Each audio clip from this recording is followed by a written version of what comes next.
Recording in progress. All set? All right. Welcome everybody to the August 24th Select Board meeting. Before we get started, if you'll join me in rising for the Pledge of Allegiance.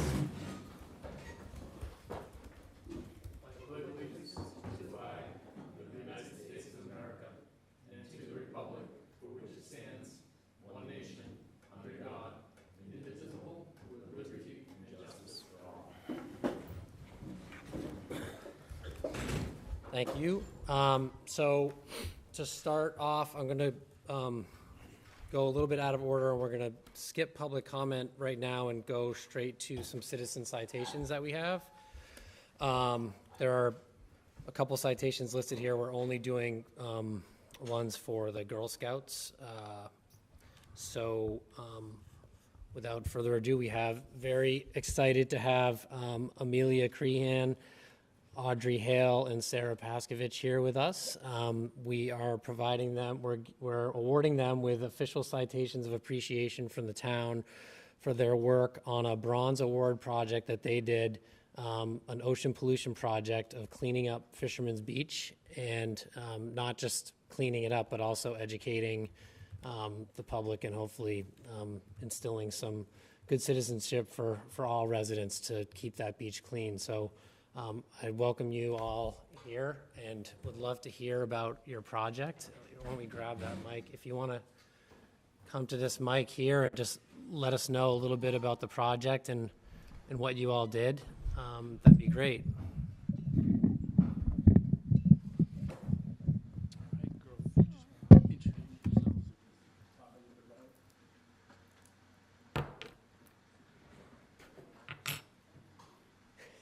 Just say hello. You guys Yeah. can get used to it. Yeah. So what's the bucket? What's the bucket all about? Okay, so it's like a bucket that hangs on the fence so that you can pick up trash while you're on the beach. It has like little holes in the bottom so that sand goes through, but the trash doesn't. And you dump in the trash can after once you're done. Awesome. And you put it back on the hook. So yeah, we put these up so that like people at Fisherman's Beach can just like if they see trash and they want to like help the environment, they can just like pick up the trash, put it in the bucket, and then dump it out and hang it back on the fence. So we're hoping lots of people will use this to prevent like lots of trash on the beaches. So.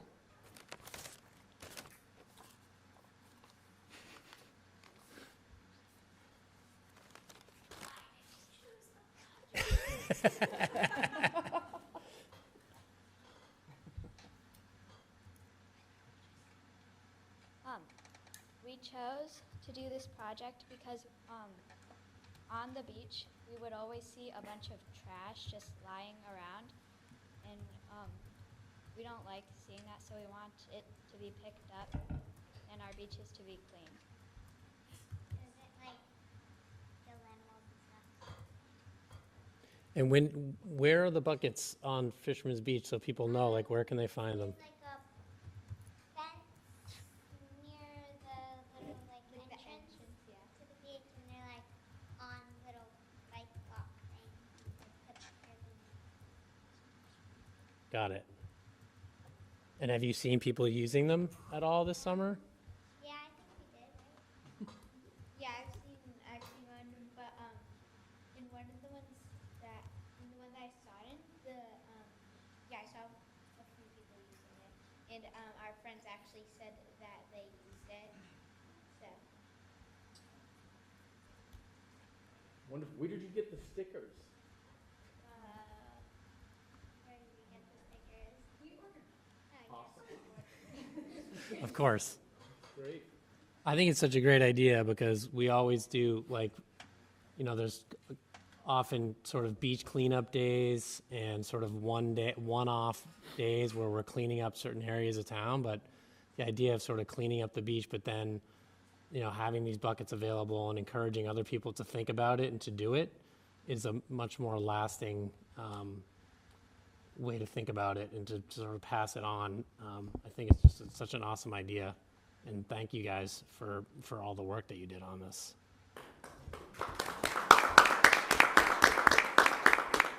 Can I just ask a quick question? Yeah, Can of you course. tell us what a bronze award is? Because it seems like this is pretty serious, and and what would be the next step? So, Well, it's like a project that you do when you're a junior. You have to work like 50 hours, 20 hours. Yeah.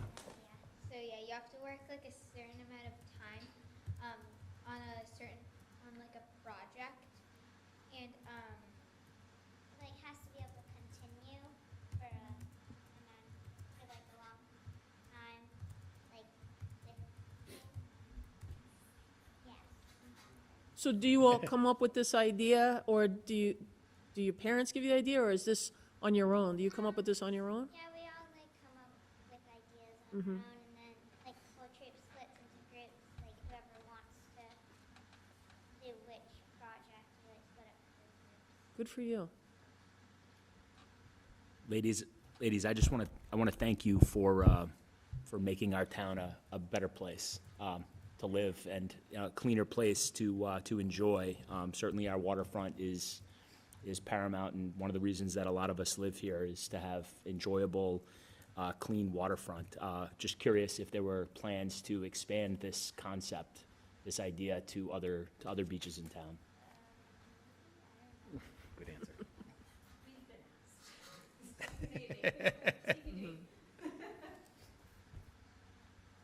Any other questions or comments? All right, well, I am pleased to present you with these official citations of appreciation from the town of Swampscott in recognition of your Girl Scout Bronze Award for your hard work and dedication working on the Ocean Pollution Project. We have Amelia. And Audrey. And Sara. Thank you. Thank you.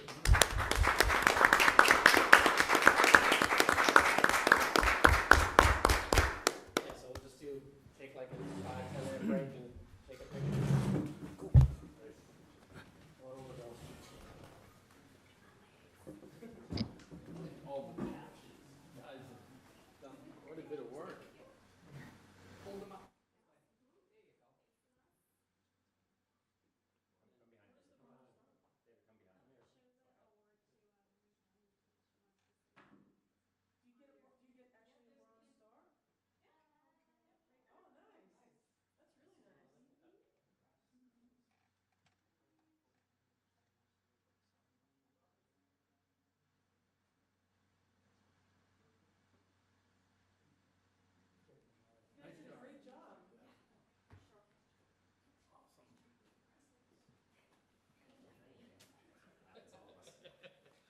Thanks, girls.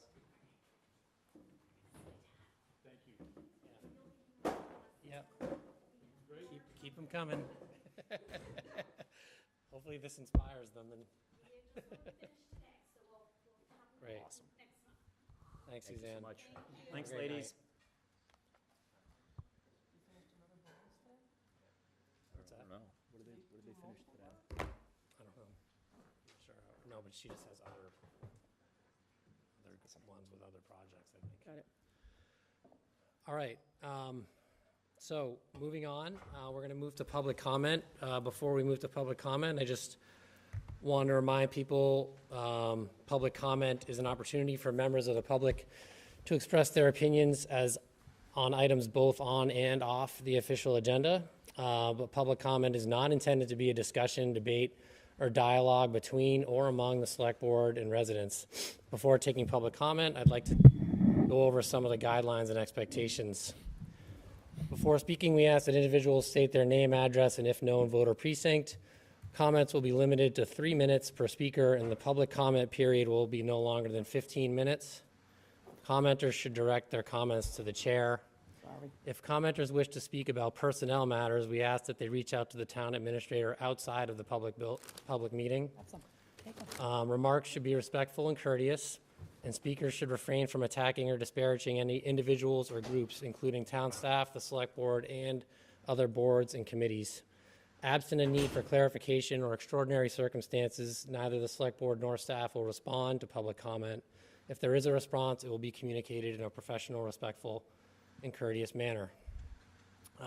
Having said that, I will take public comment. Mr. Demento.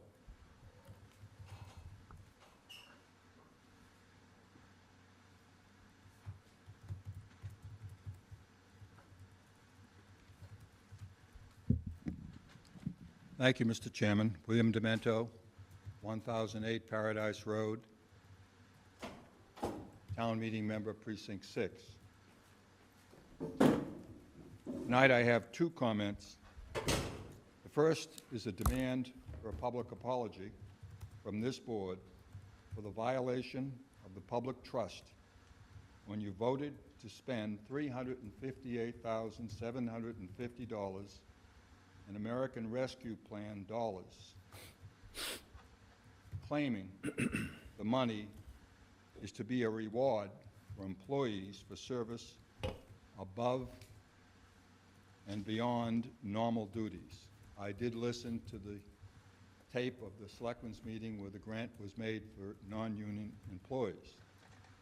This board then tried to justify the $7,500 payments to a few and the $5,000 payments to a few, while granting nothing whatsoever to worthy employees and some former employees, but rewarding part-timers and favored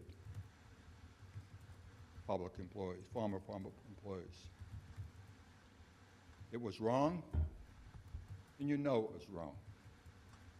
You owe us an apology. My second comment is it's high time you started allowing public input on important issues. And your comments at the introduction on the guidelines is a good example of no public involvement. Issues such as how to spend ARPA funds is a good example. Maybe public comment could have saved you from embarrassing yourselves the way you did with this fiasco.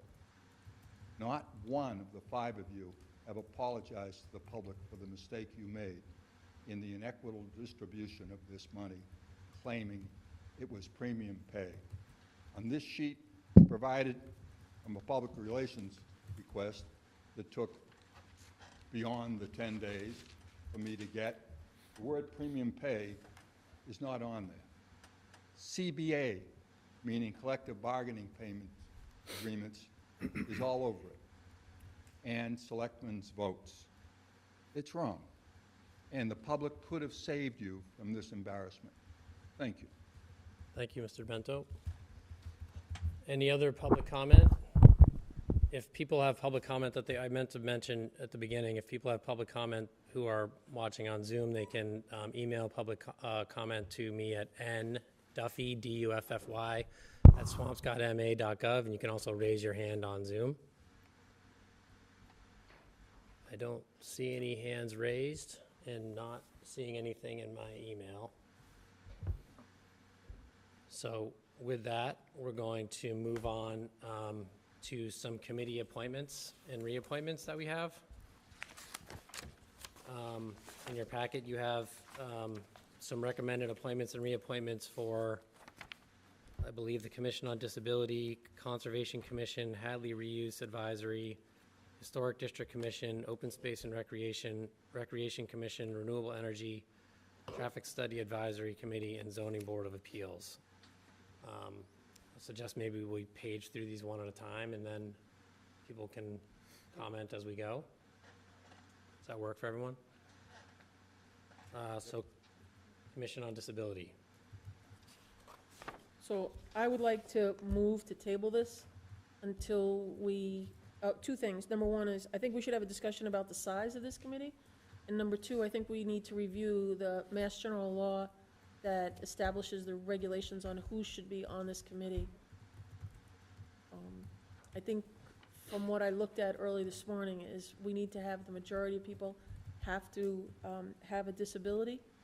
Then you can have one person who's a relative, one person who is an official from the town.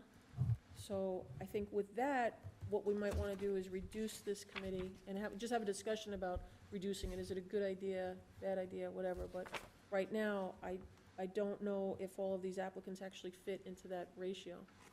This has been a committee that we haven't been able to fill for a while now. And I think it's an important committee that we do need to get filled and get active. Okay, I mean, if you want to table it so we have more information on this and have a discussion about the membership numbers, I think we can, All right, I'll get, I'm This one happy to do aside. that legwork. and then maybe follow up with the town administrator also on the recommendations, and just so we can have an understanding of if people are meeting the requirements of Mass General Law. I just would only add that we have some extraordinary individuals that have come forward Yeah, I At- would agree. our request to serve on this committee. There is a urgent need to really fill these positions. I see no reason why the board can't appoint a number of these individuals today and continue to have a conversation in the future. The individuals that I've met with have extraordinary backgrounds in helping to support individuals and families with disabilities. We certainly can take a few more weeks, but I would urge the board to act.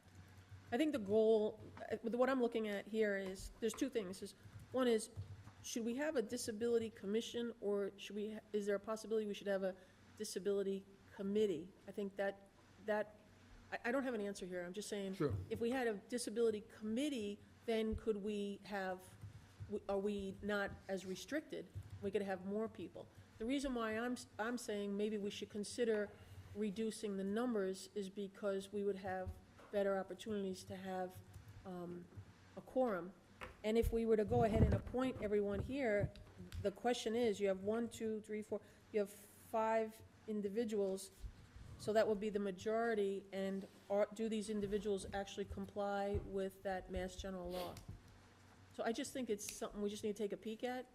And I agree with everything you said, that, I think you've raised some really good points and thoughtful points. I think it would be important for us to, come back and really think about either opportunities for us to help ensure that a committee like this, and I will say, in all of my experiences, every community I've worked with, the Disability Commission, for a lot of, really difficult reasons, has a hard time maintaining continuity. Many of the members, especially individuals that struggle with disabilities, find it very, very difficult to, at times, maintain a continuity with a committee. And in really restating this committee right now with the 3 new individuals that have expressed energy and enthusiasm and an interest in supporting this committee, I think is a really important opportunity for us to get the committee the leadership it needs, and perhaps we can invite the members of this committee to a future meeting and really talk about some of the important questions that you've raised, Mary Ellen, because I do think individuals on this committee, would be important stakeholders. That said, it's the board's disposition, and if we want to take a few more weeks, we can certainly. I just want to make sure we're in compliance with Mass General Law. Understood. Okay. I had a question about how do we maintain compliance with Mass General Law if one of the federal protections is that we can't ask if there is what your disability is. I mean, how does that work? It seems to run It seems to be counterproductive It'd be and complicated. counterintuitive. I think what's most important is, do we have individuals that have worked with populations and families and, that have disabilities, and are they really going to be helpful in navigating through a complicated network of advocacy? This committee can be a powerful advocate for families dealing with struggles, and I don't see a good reason to defer on appointment today. Let's take that action and circle back around and have another conversation about this important committee in the next 2 weeks. I think having a conversation about how we meet the needs of the disabled in Swampscott is a very important conversation. I don't want to defer future conversation, Mary Ellen. I think we actually, you know, could do some good work by having a follow-up conversation, but. Okay, so I mean, I think I trust that we'll work on this over the next 2 weeks, so we can hopefully bring back the Disability Commission like on September 7th. Can we change it from being a disability commission to a disability committee? Well, I think I can look into, I assume that perhaps you can, but I'm not, is it semantics? Is it, It's not semantics, but I guess so. I defer to a member that also wants more time, but I would just ask, this is not something that needed to be first brought up tonight. This is, for the last 2 months, we knew we didn't appoint Disability Commission. They've sat with three members. They haven't been meeting because they haven't had a quorum. We were just furthering the complication by raising it at the last minute tonight, when we've just got to do a better job communicating to the town administrator our expectations, or if we have questions or concerns, because I think there's actually, at least one of the appointees is virtually with us tonight, and she's not going to be appointed tonight because we're raising something when, frankly, we've had 2+ months, actually even longer, to raise these issues. So I just ask that we're more timely in this so that we can get these committees filled. Okay. So we'll work on that, answer these questions, come up with a plan, and hopefully have this on the agenda for September 7th. We'll get the Disability Commission back, or some sort of conversation on the agenda for that, all right? Okay. So the next one is Conservation Commission. This is for an associate non-voting member. So this doesn't actually add to the membership of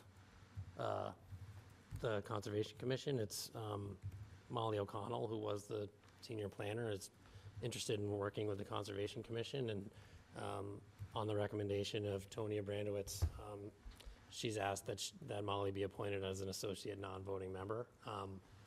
This town council has said this is fine, and it's part of the handbook for conservation commissions that this is allowable, so that's what that Are we is doing all about. motions on, I'm going to do a motion?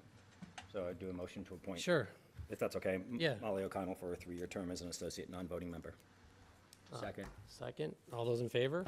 Aye. Aye. Oh, Hey, didn't Sorry, we discussion. also have to make an adjustment, or is that? a thank you. separate- No, is that a separate motion? thank you for reminding me. So, the other thing that I noticed is that Scott Saunders was recommended as a full member, and we had appointed him as an alternate, so I wanted to make sure we appoint him as a full member. At our last appointment meeting, whenever that was, we had appointed him as an alternate. So I would amend my motion to include confirmation of Scott Saunders as a full member with a 3-year term. I'll second. All those in favor? Aye. Aye. Thanks for the reminder, David. Yep. Appreciate it. Hadley School Reuse Advisory Committee, the select board appoints, it actually says 7 are appointed by the select board in your packet, but 4 are appointed by the select board. And these are 3 reappointments. The 4th has moved out of town. So that's the reason that there's 1 that needs to be filled. But these 3 people have asked to be reappointed, which is Steve Perdue, who's the chair, Laurie Leben, and Adrian Rodriguez. I'd make a motion to appoint Steve Perdue, Laurie Levin, and Adrian Rodriguez to 1-year terms as the select board appointees to the Hadley School Reuse Advisory Committee. Second. All those in favor? Aye. Aye. Aye. Historic District Commission. And Sean, feel free to jump in on these too, but these are reappointments for 3-year terms for existing members. If anyone has any questions on those. I think 2 of them one's a new appointment. Oh, excuse me, thank you.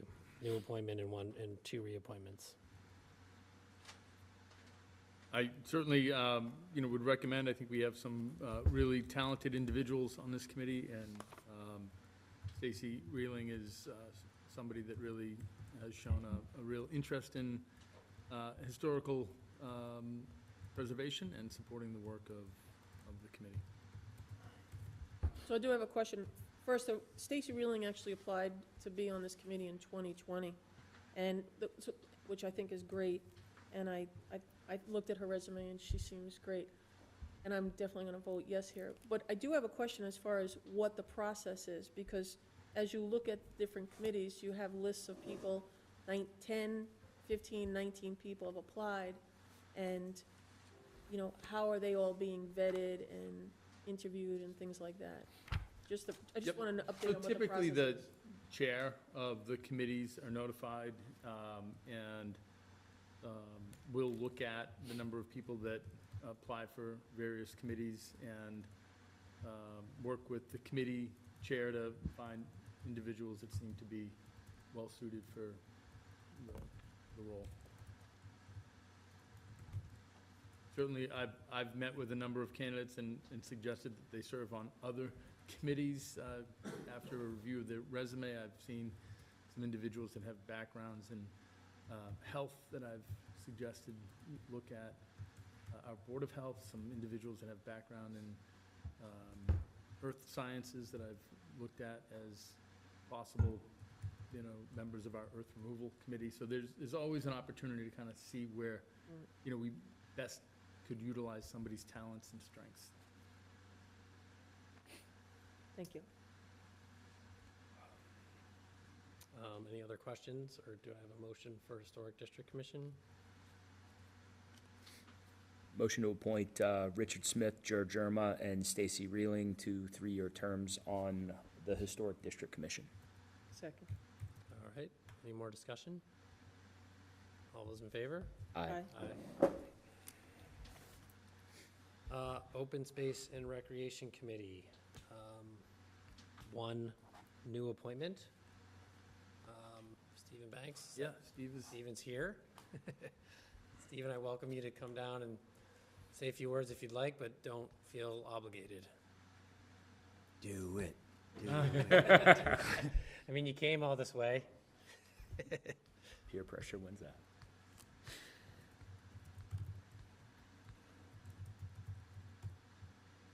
Thank you.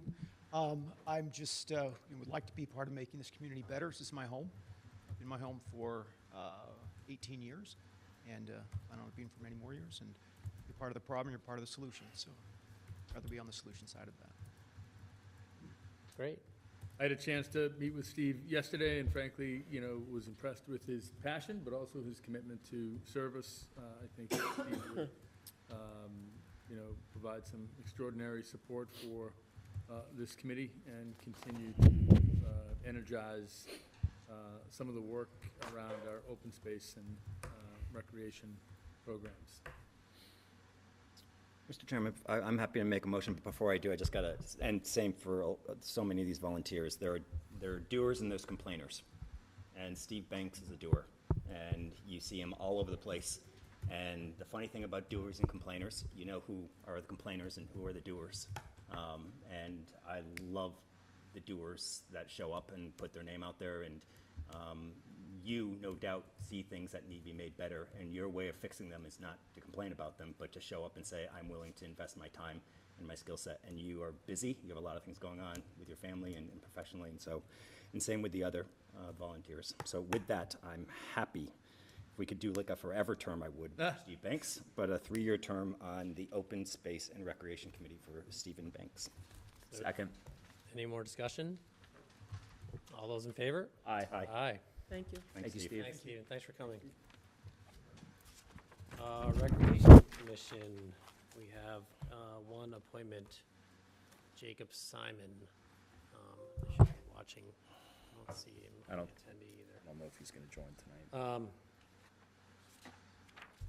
Anything on No, I or would recommend that we appoint Jacob Simon, and certainly think Jacob has a background as an attorney, and certainly would bring a wonderful passion for recreation. I know that he has been active in a number of our recreation programs. Had an opportunity to meet with him a few weeks ago, and think that he will add to the talent of the committee, and as we continue to evolve recreation programs and initiatives, I can see his unique skill set being put to good use. Yeah, I know Jacob fairly well, and, you know, as a father of 3 young children, he's looking to get involved and really is willing to give of his time, efforts, and energies. I know he's been working with Danielle and myself to plan events that are upcoming, the family weekend that's coming up this Saturday, as well as Swamptoberfest next month. So he's hitting the ground running even before being sworn in. So with that, I'd like to make a motion to appoint Jacob Simon for a 3-year term on the Recreation Commission. Second. Any more discussion? I'll just say, I'm excited to see the Recreation Commission start to fill up, and Yeah. if there are more applications, I think, I think there's a lot of exciting. 17 more. A lot of exciting things happening, and it'd be great to give them all the help they can get and have more creative events and programs. So with that, all those in favor? Aye. Aye. Aye. All right, Renewable Energy Committee. We have Martha Schmidt here, who's joined us. I'm happy to say some words about Martha. This is a long time coming. Martha's been working with the Renewable Energy Committee for at least a year, right, if not longer, and was, if you recall, the resolution that we passed at the last town meeting for a climate action plan, our greenhouse gas inventory. She really did that greenhouse gas inventory for the town on her own volunteer time, and has been just a driving force in helping push a climate action plan for the town. So although not an official member of the Renewable Energy Committee, has been an amazing leader in climate and energy for the last couple of years. So I really appreciate everything Martha's done to date, and glad to have her be an official member of the Renewable Energy Committee. Martha, I welcome you to come down and say a few words if you'd like. Do it. I've been a member of the community for about 6 years, so I'm kind of a newbie, but love the community, love being by the ocean, and I like to consider myself one of the doers, so I definitely want to contribute to Renewable Energy Committee. I'm interested in technology and kind of moving us forward, reducing our emissions and making our place better overall. Martha, I really had a wonderful time, going over your background, your passion for our environment. You certainly can make swamps get cleaner and greener, and, I'm impressed with not only your academic achievement, but your professional achievement and your passion for public service. So lots for us to do. The other thing I'd say is, Martha, whether it's 6 minutes or 6 years, doesn't matter how long you're here, you're as relevant and as important as if you were here 50 years and like to start every one of your statements by saying that you've been living here for 50 years. It doesn't matter. You're contributing, and it's great. It's really awesome. Thank you. Thank you. All right, do I have a motion to appoint Martha Schmidt to a 3-year term on the Renewable Energy Committee? So moved. Second. Second. All those in favor? Aye. Aye.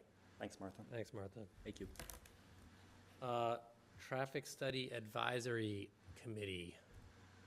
I'm going to try to pronounce this name. It's Nayati Thakar Shah for a 1-year term, new appointment. So I had a chance to catch up with Nayati. She certainly is a extraordinarily credentialed individual, and her background is data analytics, which I think would be extraordinarily useful in helping us really think about our traffic demands on busy roadways with busy daily trip counts and number of important pedestrian safety initiatives. She certainly could serve on any number of committees. Her background is in managing a lot of healthcare systems, but I see this as a wonderful opportunity for her to really contribute to one of our most important committees, and would encourage the board to appoint her to this committee. Any questions or comments? I would make a motion to appoint Nayati Thakar Shah to a one-year term on the Traffic Study Advisory Committee. Second. Any more discussion? All those in favor? Aye. Aye. Okay, and then the last one is a reappointment of Brad Croft to a 5-year term to the Zoning Board of Appeals. I would make a motion to appoint Bradley Croft to a 5-year term on the Swampscott Zoning Board of Appeals. I'll second. Any discussion? All those in favor? Aye. Aye. Awesome. You know, I have a quick question just about zoning board. Yep. What is the process as far as filling positions on zoning board? Because that's a very technical board. Would that be considered a very technical board? I think they're all technical, but yes, the ZBA is an adjudicatory board, and so they have very specialized roles and responsibilities. So do we put something in the newsletter stating that, because it looks like there's a vacancy on that one, or a vacancy for all of them, but on boards like this, do we need to get that? We typically filled? advertise, or we'll get information out. We don't typically put something in the newspaper, but. I mean, the newsletter, our newsletter. Yes, we can get it out in the newsletter. Yep. And are these, are these all, is this illegal? Do you have to be a lawyer to be on this? Nope. No. As a matter of fact, I think the board's best served when we diversify. I think you have 1, 2, 3 lawyers currently on the board. You have 1 architect on the board. You have 1 real estate investor on the board, and you have 2, I guess what I'll call people who have smaller scale, local real estate experience currently on the board. But I think having that diversity of a feeling and opinion and background is huge. As a matter of fact, I think you can have too many lawyers. Who would have thought? Agree. Okay, next item on the agenda is update on Kings Beach, and this is an update from Sean on the work that he's been doing with the Kings Beach Steering Committee, which is, he's been working with members of Lynn to work on best approach to mitigate and hopefully solve the issue of the Kings Beach pollution. It's a massive problem that everyone's aware of, but Sean's here just to update us on where they are in their conversations, what options they've been looking into, and just having conversations about. Sean, can you tell us who is on the steering committee from Swampscott? I serve on the steering committee. Gino Cresta also is on the steering committee, and we have members of, town staff. I know we've had our assistant engineer on it.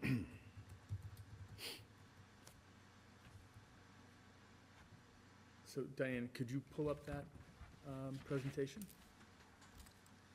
Is it similar for Lynn? Is it staff and? Yes, we have stakeholder Mayor. groups. We have a number of,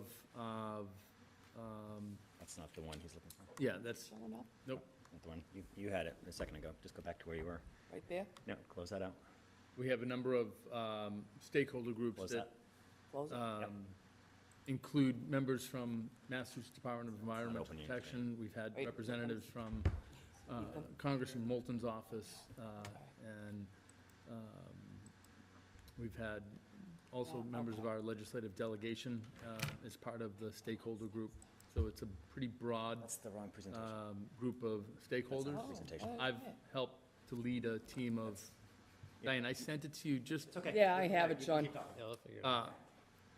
really, we've put this together as a working group, but also a broader Oh, yeah. stakeholder group, so that we can really They opened it up. get as much input into the process as possible. Are there any local scientists, like marine biology type of scientists on here? No.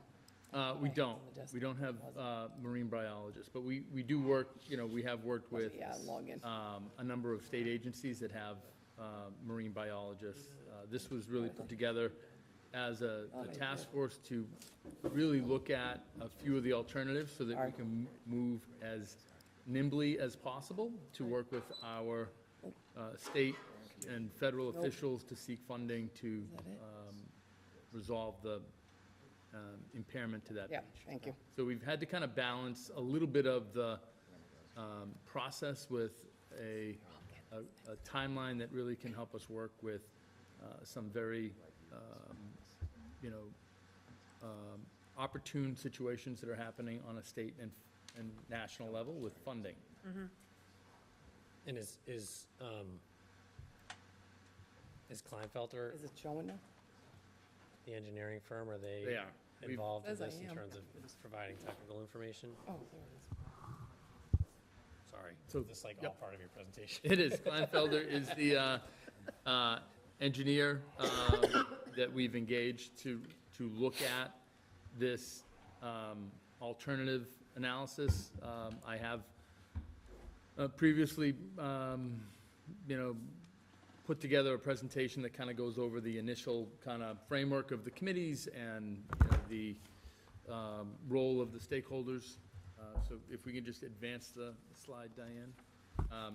The screening process really was set up to look at a number of key alternatives that would help us quickly identify a short list of alternatives so that we can do a detailed analysis. This presentation really just goes over some of those initial efforts. Next slide, Diane. So this is just a quick graph to kind of give you a sense of where we are in the process. We wanted to establish the need, establish goals, and look at preliminary alternatives. We also developed a screening criteria. This was a list of priorities that we really wanted to weigh as a group of stakeholders. We wanted to get input from this steering committee or the stakeholder group that involved municipality, agencies, both on a local and state level. And then we wanted to do a more focused, detailed alternatives analysis before we actually came to a recommendation for implementation. So next slide. So here are the criteria and the weight that we gave each of the criteria. We wanted to look at public acceptance, efficacy, performance and reliability, life cycle cost, capital cost, implementation schedule, operation and maintenance, environmental impact, siting restrictions, and permitting. We really wanted to ensure that we had a mindful and thoughtful, review of all of these key criteria. We gave them certain weight. Public acceptance. We know that this is a beach, and we know that thinking about the waterfront and the aesthetics of the waterfront was going to be very important. Looking at efficacy, how much impairment we do see based on the different solutions and alternatives. Performance and reliability, certainly that would be very important. So these are all weighted based on some of those priorities. So I have a quick, can you Yep. just tell me, what does it mean on capital cost planning estimate level 5? Yep. So capital costs are really the ongoing or the initial investment that we'd have to make. Right. Some of the alternatives have shorter initial startup costs, but may have longer or more costly operation and maintenance costs. And So it's like level 5 is the thing that I don't understand what level 5 means. Okay. Yeah. We can come back to that later. Sure. I'm not exactly sure what level 5 there is. It may be a part of a table that we had, but I can get back to you on that. Thank you. All right, so next slide, Diane. So this is just a a bar chart just kind of going over, based on what we've looked at and how we've weighted from a technical review, different alternatives. Kleinfelder went through their review and put a bar chart together. So you can see, you know, based on certain graphics where the siting restrictions came in, the environmental impact, the performance and reliability. Surprisingly, this showed that disinfection with ultraviolet light really was a very attractive alternative. Also, extending the outfall into the ocean was an attractive alternative. Source elimination through infrastructure improvements. Again, that's what we currently are doing. We're making infrastructure improvements, but that's going to be over time. And we looked at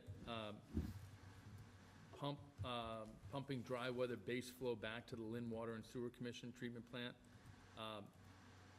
That initially looked like a feasible option when we look at dry weather days, you know, to keep all of the dry weather flow within the system and pumping it back up to the treatment plant and having it cleaned and processed and sent back out, you know, would certainly be an alternative that we could evaluate. But given the regulatory concerns that were expressed about that, it became less attractive. This disinfection with additional chemical additions, that's the chlorination, dechlorination station. We previously did do that, and we were informed by DEP that that was no longer going to be environmentally acceptable. Adding more chemicals to the outfall, you know, impacts microbial life and has an environmental impact that, frankly, can be difficult to manage. And while that, on a short-term cost, is a lot more attractive, it has some environmental impacts that, frankly, are just too impactful. The relocation of outfalls along the shore to avoid the public beach. This was looking both to the Swampscott side and the Lynn side. You know, where could we redirect the outfall so that we didn't have an impact to individuals that wanted to use the beach. Just the logistics of that, the cost associated with that, just did not seem to be, you know, feasible. So can I just ask, so the weighting of these criteria was determined by Kleinfelder through this process? Decided by Kleinfelder and the stakeholder group. So we had a number of meetings with representatives from the city of Lynn and a number of representatives from various stakeholder groups, and we came up with this. This has evolved over the course of the last few months, and we've added some additional focus on you know, some of the criteria. And then given the weighting that was decided upon, it was the scoring done by the group as a whole? Like each member did the scoring, or did Kleinfelder did this scoring based on? Kleinfelder has done this scoring. We have yet to really, as a stakeholder group, you know, shortlist everything. We did meet last week, and we did discuss prioritizing a few, but you know, we haven't voted as a Got it. So I just wanted to understand the sure sort of where we were. Thanks. Yep. So next slide. Diane. So here's a breakdown of some of the capital costs and associated timelines for the various options. So the first alternative is source elimination. This is what we're currently doing. And so our assumptions are if we spend an additional $17.5 million over the next 5 years, we'll be able to possibly keep the beach open for 90% of the time. And that's a big if. That's a big if, you know, we don't have surface contamination and some other impairments that continue to impact Kings Beach. And that's just on the Swampscott side, correct? That's just on the Swampscott side. Lynn is involved in their illicit discharge detection and elimination evaluation. They've just started to look at the scope of that, so we don't have the numbers, but we know that it's going to be likely in the tens of millions. And so just that status quo of what we've currently been doing, we're going to be spending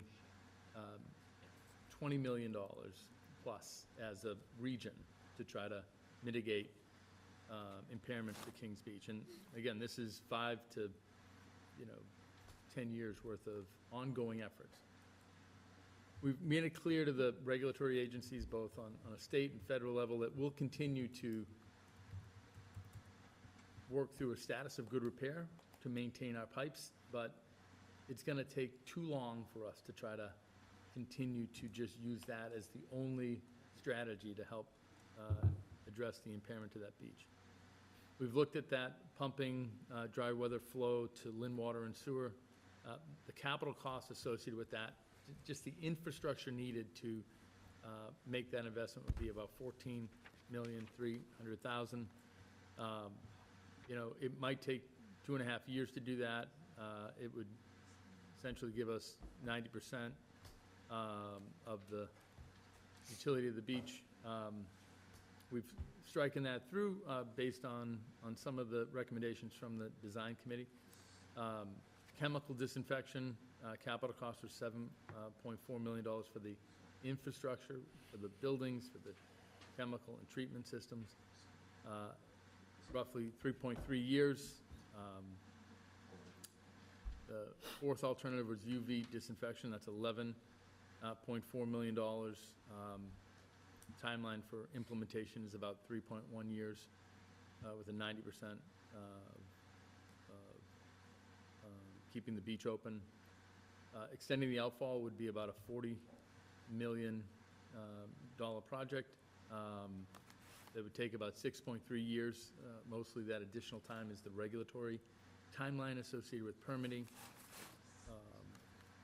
That would help support a 94% efficacy for keeping the beach open. The last was relocating the outfalls at $77 million.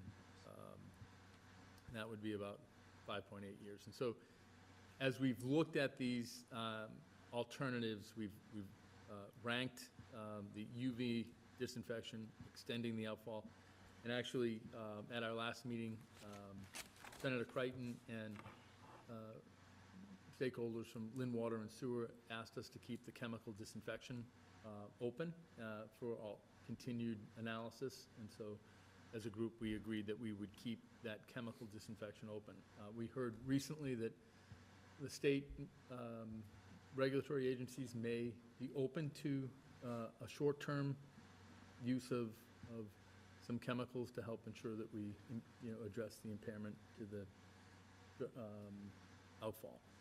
So Sean, just quickly with the chemical disinfection as an alternative, as an open alternative, does that would the beach be safe? It would be safe. In fact, it would be it would be treated in ways that would be consistent with standards for public health, and we would ensure that we had testing both before and after to ensure for environmental conditions that would be safe. And the town of Swampscott would move to test daily, similar to what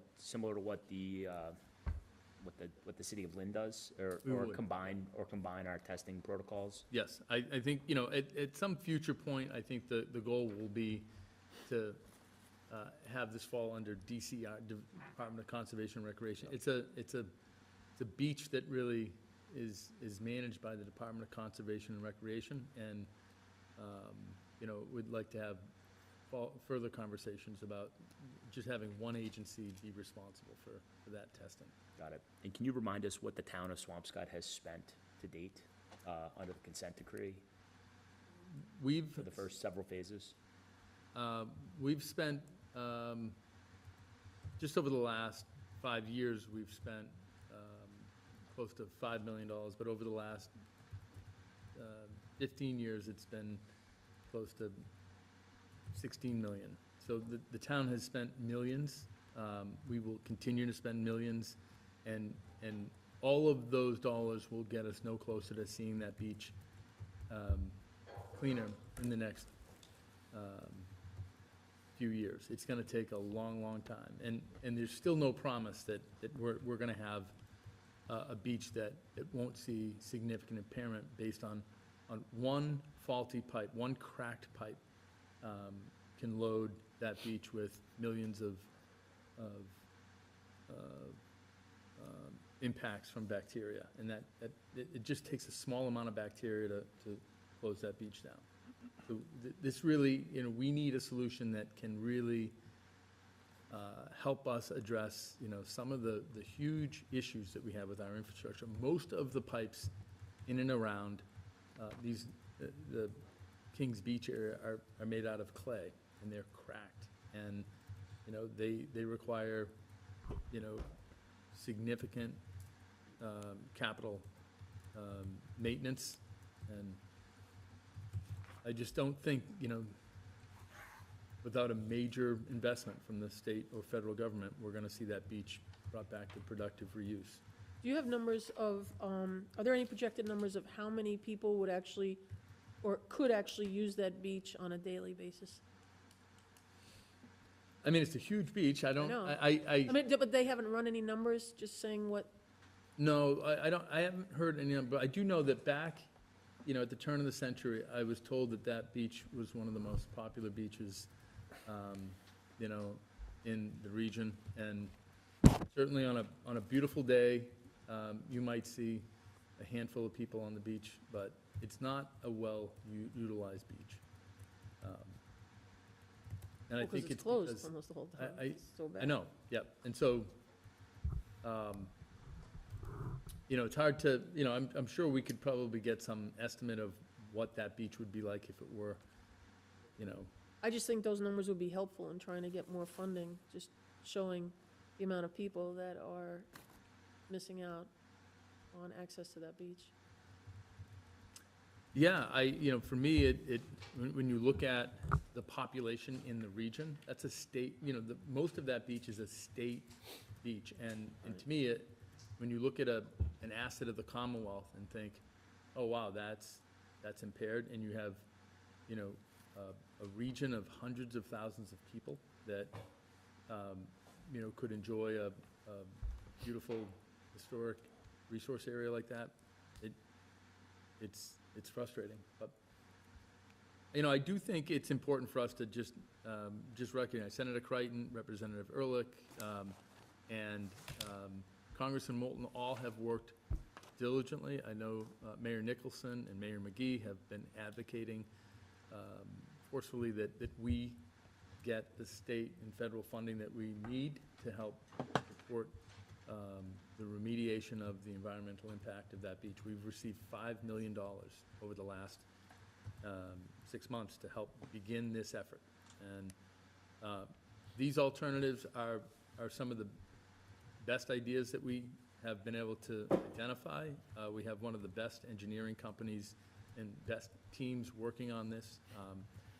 At this point, we need to shortlist this, and we need to move forward with some additional detailed analysis on the UV and disinfection, the extended outfall, and the chemical disinfection. Next Wednesday, there's a group of stakeholders heading down to Newport, Rhode Island, to meet with the members of the Department of Public Works of Newport, Rhode Island, where they have invested in a UV disinfection system at a magnitude of the size that we would need, and we are going to learn more about that technology. It is fascinating technology. If you could move on, Di, just, here's a picture of source elimination. This is what I was referring to earlier. This is our sewer rehab. We've been doing this since really prior to 2017, but this is a picture of the sleeves that we have put into the pipes. This helps protect the pipes from leaching sewer. We've completed a number of phases, as we mentioned, it's at least $17.5 million, as we continue to look at all of the work that we have to do in Swampscott. Lynn will continue to look at their IDDE or their possible infiltration issues. Next slide, if you look at alternative for this is the UV. This is kind of a map of really the drainage infrastructure.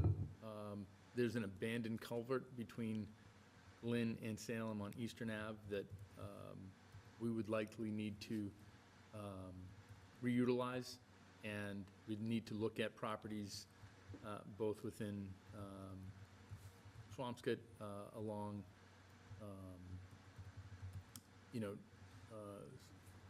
New Ocean Street. We have an abandoned pump house that may be utilized for some of our disinfection stations. So there's some logistics about where we would need to locate the disinfection buildings. We've looked at the existing infrastructure, and certainly this will require ongoing maintenance for screening and removals. There's a lot of power that's required. We'd likely need to do a pilot program, but we're collecting information, and this does really look like an attractive alternative for addressing the impairment So of the beach. I know this is just a conceptual plan, but the screening building is in Swampscott.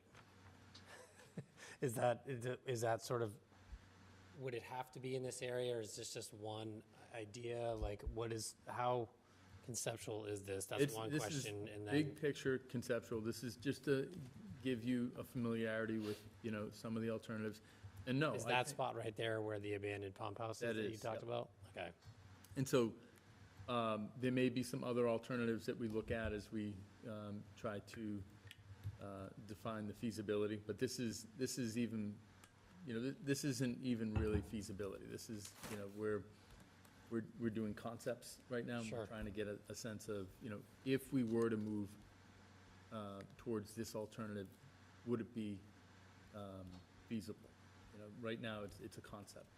Do you know what it says? 2 diversion structures provide weirs for wet WEIRS. Yes. Do you know what that is? Yeah, I that's, don't know what that is. it's, it allows for a diversion of the wet weather. So we're gonna, during wet weather events, that beach, likely won't be safe. Wet weather events are always gonna wash contaminants onto the beach, and we're gonna have to just let the drainage go out. We can't, there's not gonna be we won't have the ability to store a lot of the flow, and so we're gonna have to find a way to, let that drain out. Okay. Are these, I was asking about what a weir is. It looks like it's a low dam built across a river to raise the level of water upstream. Sorry. Yeah, it's a control feature, it's a Got it. a design control for Nice. flow. Yeah, I just never heard the word. are the green, so on the dark green lines that we see here, have those already been lined? No, those are existing, drainage infrastructure that are the size that may allow us to install ultraviolet light fixtures to kill the bacteria. But have those been relined? No, No. no, these are main drainage, pipes. It's not these aren't the tributaries. And I can only speak to this Swampscott side. I'm not sure about Lynn's. So does Lynn, as we're thinking about this critically and regionally, does Lynn have an idea of a timeline as to when, the initial IDDE approach, when they'll have some additional information to share? Yeah, they're working on it now. I would expect, sometime over the next few months. But we learned that Lynn has done quite a bit of work over the last few years. Lynn Water and Sewer has done a lot of work to help address some of the infrastructure needs. But that IDDE process is, in a regulatory, due diligence, and they're just getting going with that. They'll have to go neighborhood by neighborhood and try to figure out, are they getting high loads in certain manholes, and, it's just an intensive And they need, process. and they need weather events to occur, so they need. No, you can get dry weather flows and get some data. Like you can do dry weather and wet weather loads. It is different during the different weather events, but, on a dry weather day and you're getting wet weather flows, that you've got, potentially an impairment somewhere that's leaching into the system. But it is technical. So next slide. This is the extending the outfall. Again, this is a pretty low-tech type of solution, but the environmental impact is significant of extending an outfall. There are a number of beaches throughout the Commonwealth that have employed this type of technology. This would be a 4,500-foot extension. Gravity flow would be assumed, but certainly tidal conditions may necessitate pumping. This would require extensive environmental permitting and Article 97 legislation because it is a state beach, and CZM, coastal zone management coordination, would be expected to be challenging. With that said, it's this is a very feasible option. The capital costs are significant, but the maintenance costs, are very attractive, and it would give us a functional utility of the beach that I think would restore public confidence. John, is there a magic number? Is 4,500 the magic number there? How was that number? I'd have to get the engineers to, get you an answer to that. I'm not sure. I think 4,500 feet is the extent of what would be safe in terms of anything washing back and having that pipe be long enough to slowly allow the salt water to kill the bacteria. And so part of the design is, allowing just enough water to, enter the pipe to, ensure that we're cleaning, or diluting the bacteria impairment. So this is this relocate outfall? Is this the 77 million, or is this extended outfall? This is the extending the outfall. This is Okay. just, we 40. didn't put in the relocating the outfalls because they just did not seem feasible. Okay. So we've kind of So this is the extended. move forward with these alternatives. So next steps, just next slide, Diane. We're going to seek overall concurrence of the shortlist. We're going to complete, some additional detailed analysis on the alternatives. We expect to reconvene the steering committee in mid-September. I know that Selectman Grishman has been part of our initial kickoff meeting, certainly has been involved in, I think you're on some of the emails, but, certainly, would welcome David to, continue to play a role. I'd love to have a member of the board join us down in Newport if somebody thought they had the time next Wednesday, but, this is the due diligence. We still are eager to get up to see Governor Baker over the next few weeks. We know that, time is important. I'm pressing this stakeholder group to really get to preferred alternative soon. because I want to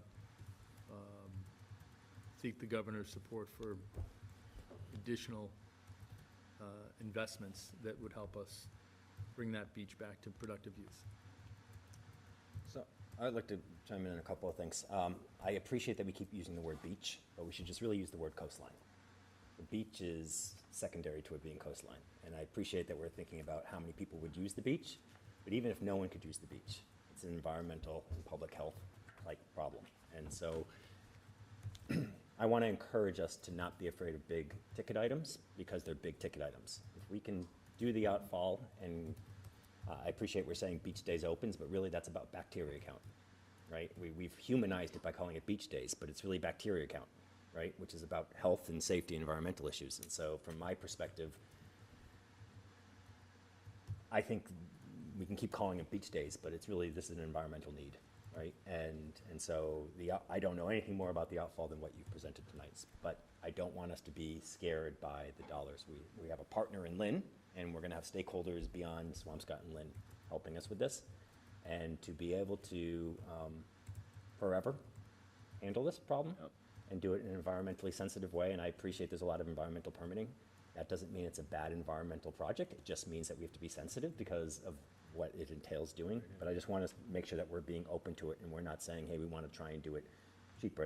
And you said nothing to make me believe that money was a driving factor here, but I am concerned that it's part of a collective group here, and I want to make sure, I appreciate everything you've been doing. I really would like, David can chime in, but I really think a member of the board needs to be involved because ultimately I think we should be asked what Swampscott's position is before you frankly raise your hand in that stakeholder group, just because I think it's important to not have us bound to a path that we haven't as a community discussed, especially if it's going to be one where we think we're doing the cheaper one or the more expensive one.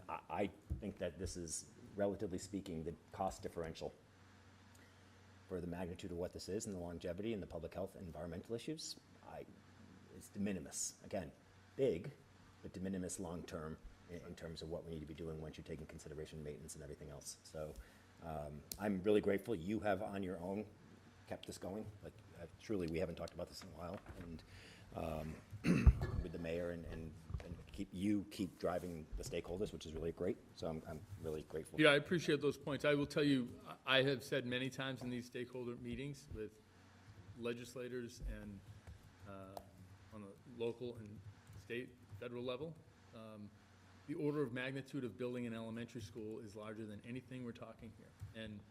And cleaning that beach is worth, at least an elementary school.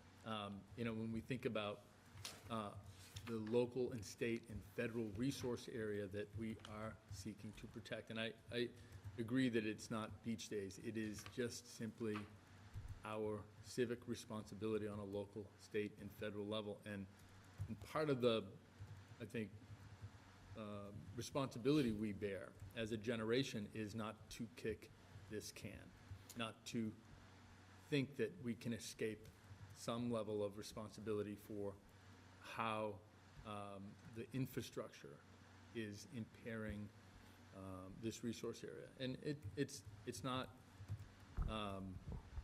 this is not an amount of funding that is unreasonable. It really is, on a state level, this is a reasonable investment. Other regions have received many more, millions of dollars, and this is a reasonable ask. So the other thing, I guess, two other things that are tangentially related. I appreciate that recently we've been putting out hazard flags for high bacteria days. They're not really flags, they're tied to railings. But my understanding is that we test once a week, but DCR tests daily. And have you been able to figure out how we make sure that our days of high bacteria are consistent with DCR? Because if we're putting a flag out for a week and DCR is going to blue and saying you don't have high bacteria, I believe it's really confusing. And I understand the problem with DCR doing it, not the problem.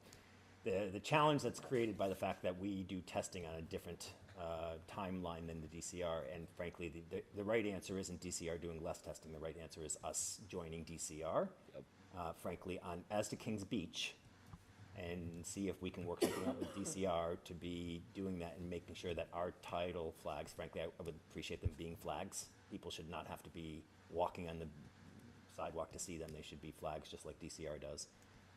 But have them up and do it consistent with DCR, because I believe it creates a lot of confusion if we're not. There's no explanation for why an invisible town line creates different bacteria counts. Right.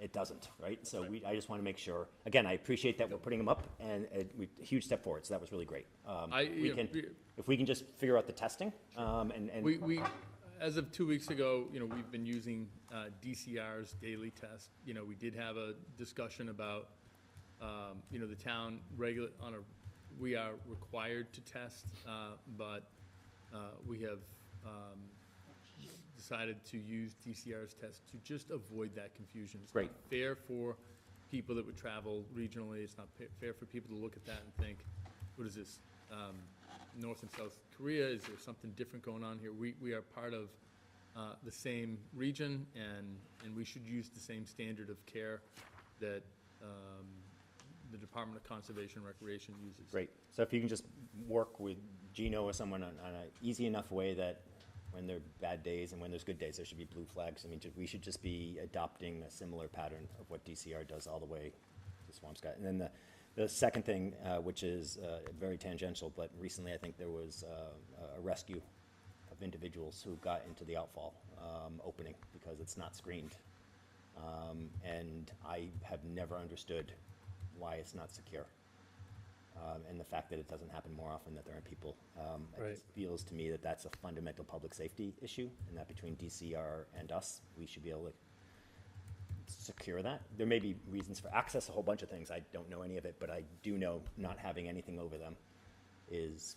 I think it's an attractive nuisance. It's a very attractive nuisance. Maybe a smelly nuisance, but it's an attractive one. Understood. So Understood. Well, I'll look into that, and I think you're right. I think, it's a dangerous situation, and I do think, part of it is debris does get clogged up there, and I think, we need to be more mindful that that could be a very dangerous situation. So I will follow up with that. Thank you. Get I back. appreciate it. Thanks for all your efforts. Is the policy now that if DCR is testing every day, so if DCR is shutting down the beach, we're in line with shutting down the beach We are. too?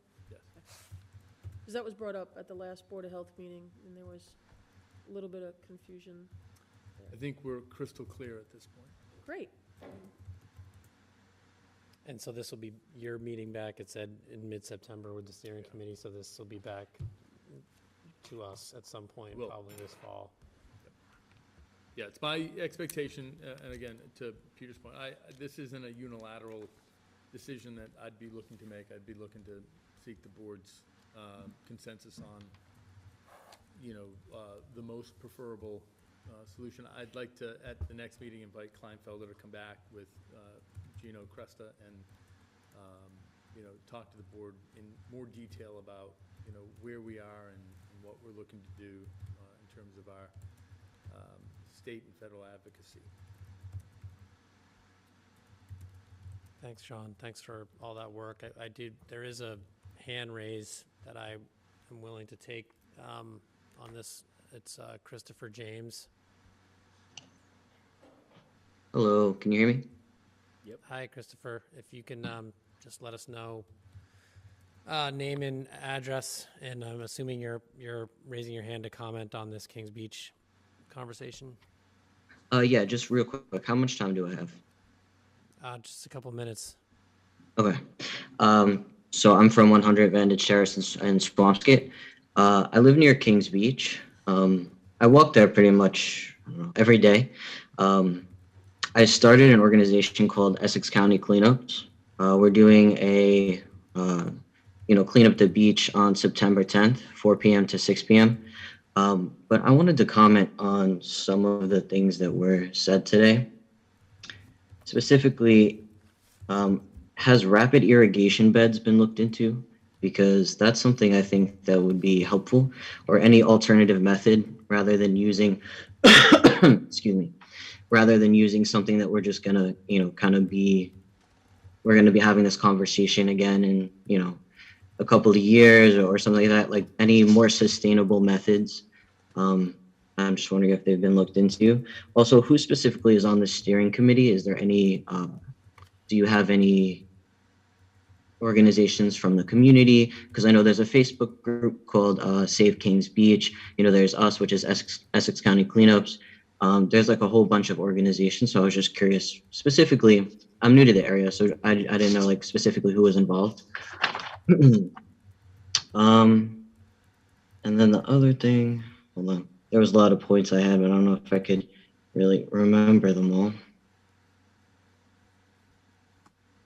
So my other question is, how come we don't have enough money, but Sean, you said that other regions had like more money donated or something like that? Like specifically, how come we're lacking in funding? Those are really my only 3 questions.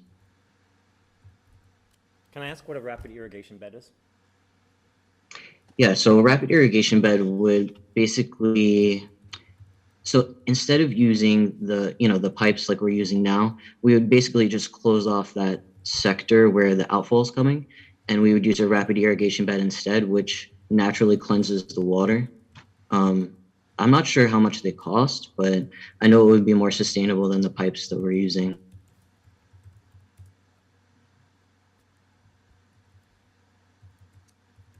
Well, certainly, my comment about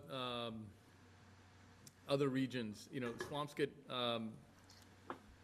this is kind of a unique situation because this outfall really sits in between 2 communities, and so I think, over the years, both Swampscott and Lynn have worked with EPA and state agencies to independently address the impairment to the outfall. And so we've had both Swampscott and Lynn and Lynn Water and Sewer Commission have had administrative orders forcing us to use a remediation effort that has slowly, incrementally started to address the impairment to the pipes, but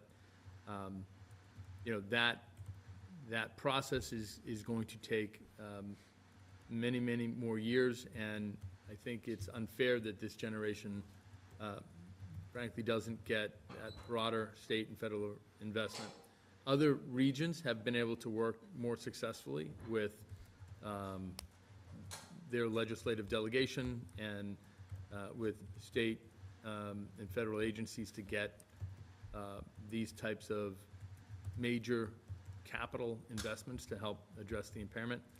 And so we've looked at a few of those beaches, and we've seen how well the type of investments, such as extending an outfall, can be in terms of remediating the impact, and we've looked to model that same type of advocacy and investment. So I think part of the answer is we just got to ask louder, or perhaps more effectively. Lastly, the stakeholder group, as I mentioned earlier, comprised of municipal officials from Lynn Water and Sewer, Town of Swampscott, our local, state, and federal legislative delegations, including former Representative Ehrlich's office, legislative office, Senator Crichton's office, and Congressman Moulton's office. We've had representatives from Mass DEP. We've had representatives from the EPA. We've had other state agencies involved. We've had Save the Harbor, Save the Bay involved, and we've had other municipal officials involved. So it's been a big, broad, I think, diverse stakeholder group. A lot of the work, though, that gets done, frankly, by Kleinfelder and a small group of individuals that are really keeping the work moving forward in between the stakeholder meetings. So Christopher, I appreciate you attending tonight on Zoom and the advocacy that you've been part of for that area and the cleanup that you've been involved with and organizing. And I think that it's important to stay in touch and certainly stay connected with us and the town administrator. That, you know, this is still early in the process, and your group and Save Kings Beach have been pivotal in also moving this forward. So I think that stay connected with us on this, and certainly feedback and participation is going to be needed going forward. And thanks for your questions and comments tonight. Is there a way to be part of the steering committee? You know, I think at this point, you know, the steering committee has been established, but certainly would welcome you to reach out to me, and, you know, we can use all the help we can get, and I'd be happy to, you know, talk about a way that you can help us, you know, address some of these challenges. Is the Harbor Advisory Committee involved in this? I mean, No. I do want to just recognize Chris Mancini here from Save the Harbor, Save the Bay. Chris is a member of the steering group and stakeholder group. He's also a Swampscott resident. So I was watching online and making dinner. So that's great. so you're part of this steering group? Yeah, I'm the director of Save the Harbor. I just wanted you on the mic just because people at home can't hear you. That's why. Which one? You can sit down If you want to sit, yeah.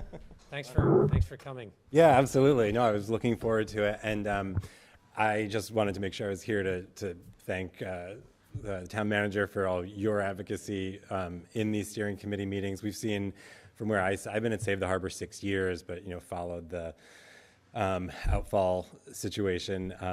I only half jokingly say I moved to Swampscott to help clean up Kings Beach. My predecessor at Save the Harbor helped turn South Boston's beaches into some of the cleanest urban beaches in the country. And to one of the previous questions, you know, why did Lynn and Swampscott get left out of that? You know, we were outside the MWRA's watershed, and that whole process was paid for by 43 different cities and towns.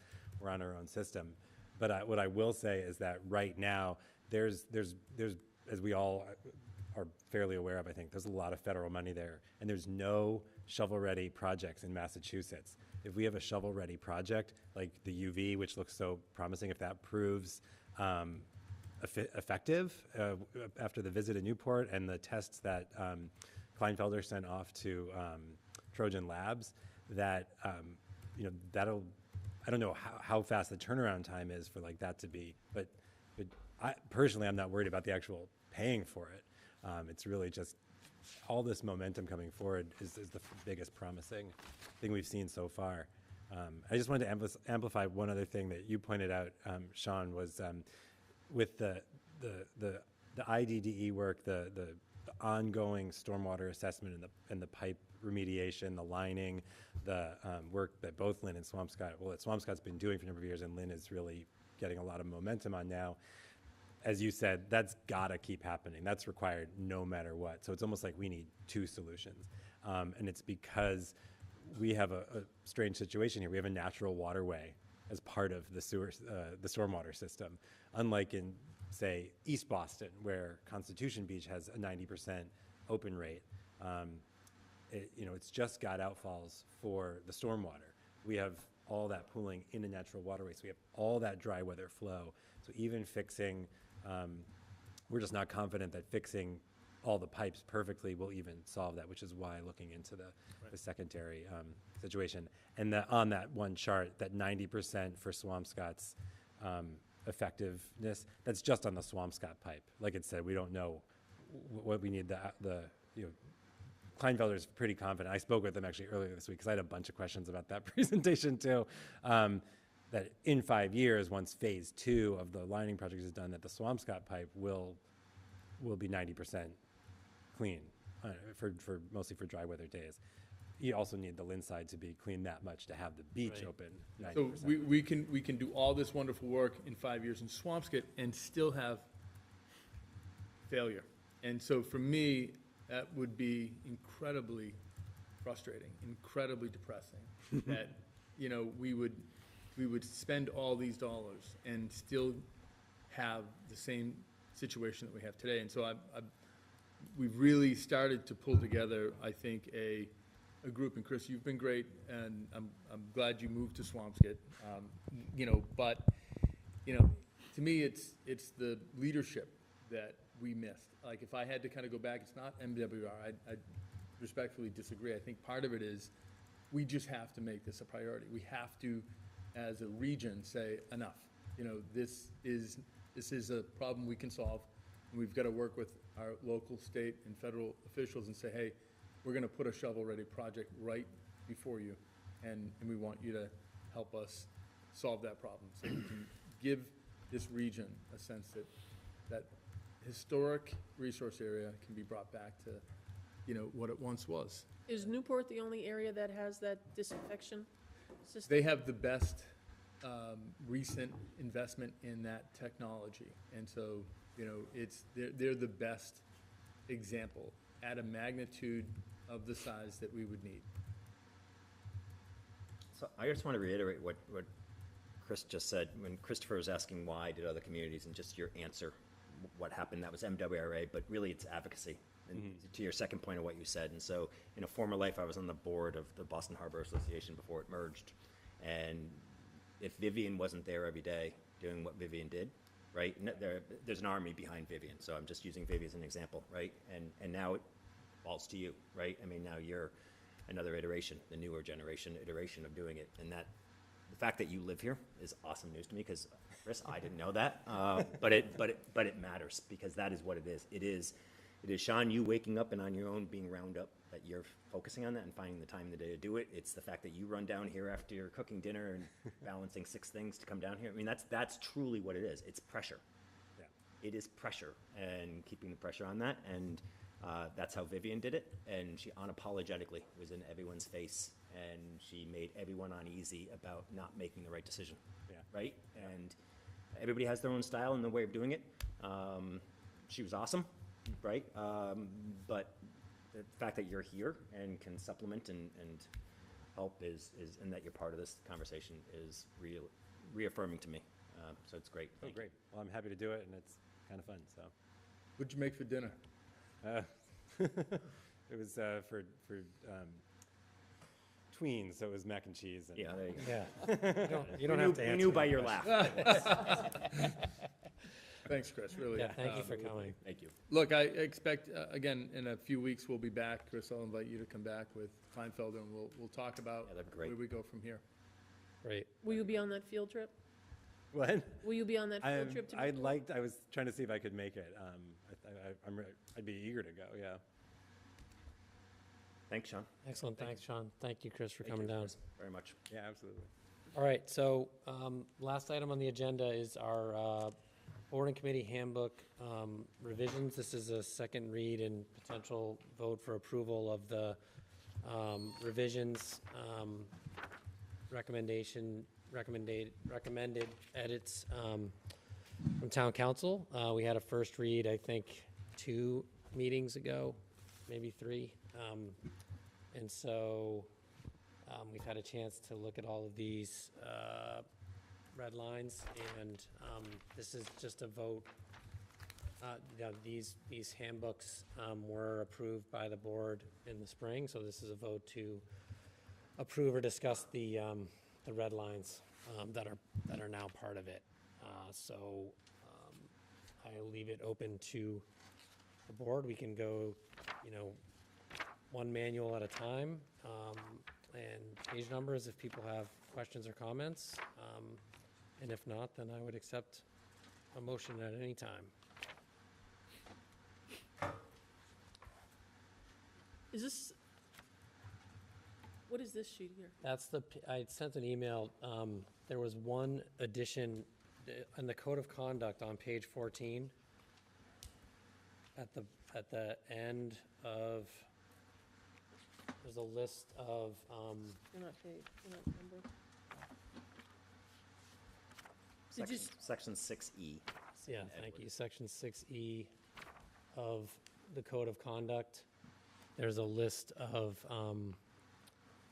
potential disciplinary measures 4 committee members, and the question was asked of town council during this review period of, can removal of the board be one of those on that list? And they provided an answer that it can be, and that suggested language, the last item on that list. So that's the only new, The last bullet point. the last bullet point on the the only list new is language, the only the rest new of it's- language there.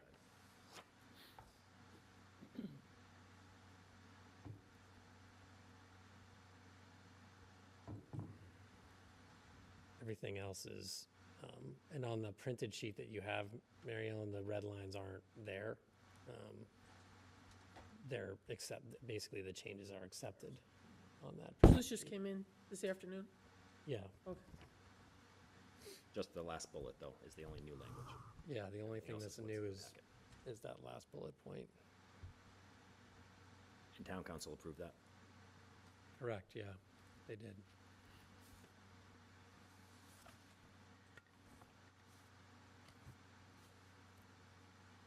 So I would like to talk about a topic that shows up in multiple places, and town council flagged it and said this language can be difficult to enforce or difficult to do, and that has to do with actually what you led off the evening with, which had to do with public comment and how we handle public comment and the rules for public comment. I believe strongly in the need for public comment, but I also think there's productive and there's unproductive. And I think what the rules and regs here and code of conduct's trying to create is an environment that allows for productive conversation. Public comment where someone comes to chastise us, knowing that we're not going to respond, or to say things to embarrass people when they know we're not going to respond, I don't find to be very productive. Coming and talking about town staff, I don't find appropriate or productive. Coming to make a political statement beyond anything reasonable for what we're doing here, I don't find productive. The school committee has and maybe the way to resolve this is the school committee does have a sign-up sheet, and the school committee is very clear about the fact that it's a public meeting, not a public hearing. And public comment is welcomed at their discretion when they decide to do it, and they hold it, and they have a sign-in sheet for it. I just think that we just need to give more thought as to how to handle it so that we encourage productive criticism for sure, right? I do give credit for people who get off the couch and get off social media and take the time to, some cases come all the way from Florida to criticize us. I give credit for that. I think that's really important. I think that criticism is actually more fair than those that actually don't show up. So this is not about having people not show up. It's about doing it in a way that doesn't have people, like in recent meetings, sit through a meeting and then decide that they need to give us their narrative of how the meeting just went. For them to characterize certain things that happened in the meeting when they know that we're going to sit there and be quiet.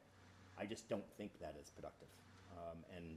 So town council in both, I think that doesn't do anything for tonight. I think we can approve these. I have no problem approving these. I just think as though they flag that once we open the door, we open the door. Right.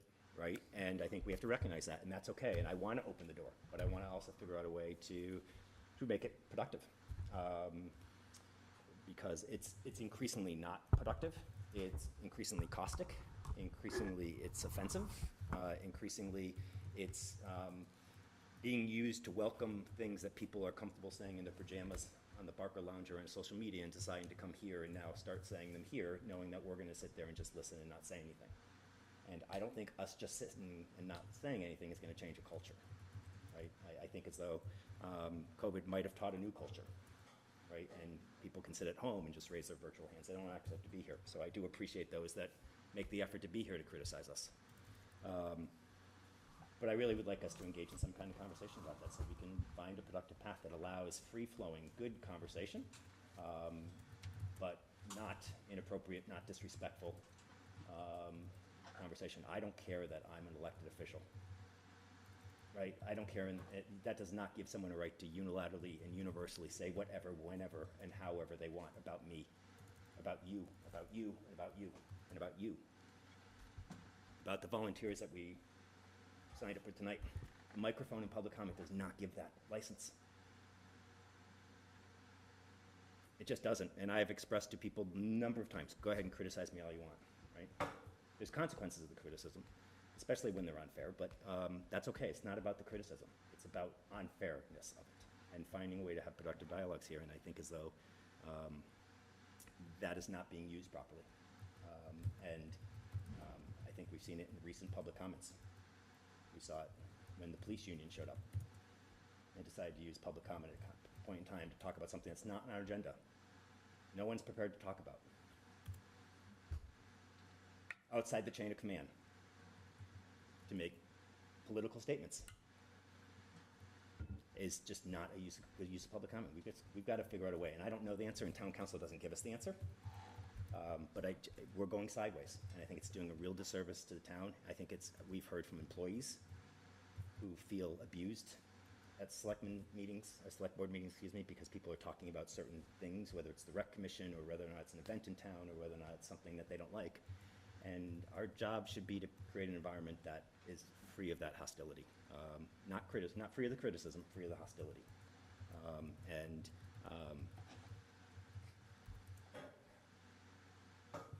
I just really, I don't know the answer, but I would like us to engage in that thoughtful conversation. Yeah, I think, I mean, the one example, you know, I've been to a lot of public meetings for my job, and I do at a lot of other, it's like, I think a sign-up sheet is a good idea just for running a meeting too. It sort of, it makes sense. That, again, that's not a solution. I think some of the guidelines, like reminding people of the guidelines, like I did tonight, I think we need to continue to have that reminder before, because I think I've failed at that since becoming the chair, and I think that's really important, just to set the expectations of what it is. I think one other small way to remind people is, you know, I think that having some summary of guidelines on the agenda of what public comment is and isn't is important, just so it's on the printed agenda, so when people are looking and deciding they want to come for public comment, they see it there. I think we could have, you know, I've seen other towns have information about public comment on the select board website. It is, but it is a challenge, and it's one that I think is, you know, one that we're facing specifically right now and recently handling, but I think that all municipalities face this issue with public comment and how to manage it and make sure that we're allowing people the ability to speak on issues that are important to them and have that participation, but also not abuse it. So I think I'm happy to have that conversation and welcome ideas on how to, you know, to promote civil and public discourse and not stifle it, for sure. So I would like, if we can just find a time to continue this dialogue. Tonight, we're not going to have the answers, and ask town council questions about what we can do and not do. For example, in the world of hybrid meetings, do public comment have to be allowed hybrid, or do you have to be in person? I just point why that's relevant is because certain people will show up in person and say things, and for some reason they don't use words like oligarch or dictator or king, or use caustic names to describe people on this board. Employees, employee spouses, things of that nature, call people things. Use the comfort of their home and behind a screen or a Zoom to feel like they can say certain things. And to all those people, they should come here and use all those same words. If those words are appropriate, they should come here and put their face on TV with the rest of us and use those words if they're appropriate. If they're not, then leave them out of your script. And don't say them at home either. Because there's real consequence to it. There are people there's reasons we have vacancies in committees. I mean. Not just committees. Committees everywhere. Boards. It's everywhere. Staff. It's staff. And to have staff berated. I'm just, again, criticism's appropriate. Saying something once, saying something 10 times, saying something 20 times, then we're doing it a little differently. right? It's no longer criticism, it's theater. It's just a verbal battering ram. By the way, watch Facebook later tonight, because I'm sure there'll be a verbal battering ram about what I'm saying tonight. It's got to stop. It is the most unproductive behavior. Complaining is not the same as doing something. You know, I think People need to start doing something. you're onto something that this is not just happening in Swampscott, it's happening throughout the country. And I think we need to think about, what does this mean for democracy? What does it mean for our civilized society? What lessons are we teaching our young citizens? It really isn't about, showing up and deconstructing everything, or there are some legitimate and fair criticism. I'm very much mindful that we're not perfect, and I'm absolutely willing to listen to people. I always respect the people that actually come into my office and sit down and say, hey, I have a concern about something, or I'd like to hear more about something. I do have an open door. I do meet with citizens that actually demonstrate good faith, and they show up and they'll have a concern about an issue, and they will respectfully, work within a degree of decorum that reflects, I think, the standards that we want to have as a community. Most of our citizens, by the way, purport themselves in that very way. They really do. And I think it's the exception that sometimes we have to focus on, because it does become part of an activity. It's almost like sport, where, they see this as their main, activity, and it checks a box. It's unfortunate, because we see that vitriol more and more in society, and it's not just in our local government. It's part of national politics as well, and it's not healthy, and it does undermine a lot of the good faith efforts that we have in public service. That said, I do think there's probably some strategies that we can employ that keep faith with, ensuring that the public has a chance to share Absolutely. input, and we have an affirmative responsibility. I think that gets back to, we have an affirmative responsibility to protect the public space, to ensure that it's safe and it's respectful and it's mindful and thoughtful about, ensuring that everybody feels comfortable speaking in public, and not being assailed for simply having a different opinion, or doing something that may not be perfect in somebody else's eye. So, Mr. Chairman, Yes, can I speak? of course. So many people know that I spent close to 10 years with long periods of time in communist nations, where people didn't have the opportunity to stand up at resident comment and say a word. So when I hear us talking about controlling comments, it frightens me. When I hear a resident stand up and say that he or she is very disappointed in how I voted, I love hearing that, and I want to hear that. When I hear employees come in and say they have an issue, or they want to clarify things that they've heard, that doesn't frighten me. When I hear members of this board speak to each other in a disrespectful way, or speak to you, the town administrator, or any other employee in a disrespectful way, that frightens me. So I don't have a problem with resident comment. I do have a problem with taking cheap shots or being nasty to each other. There's a way to do this, but controlling what the public has to say is not something that I really want to get super involved with. I think being respectful is one thing, but controlling thought or comments, I want to find out another way to even be able to say, how can we have more engagement?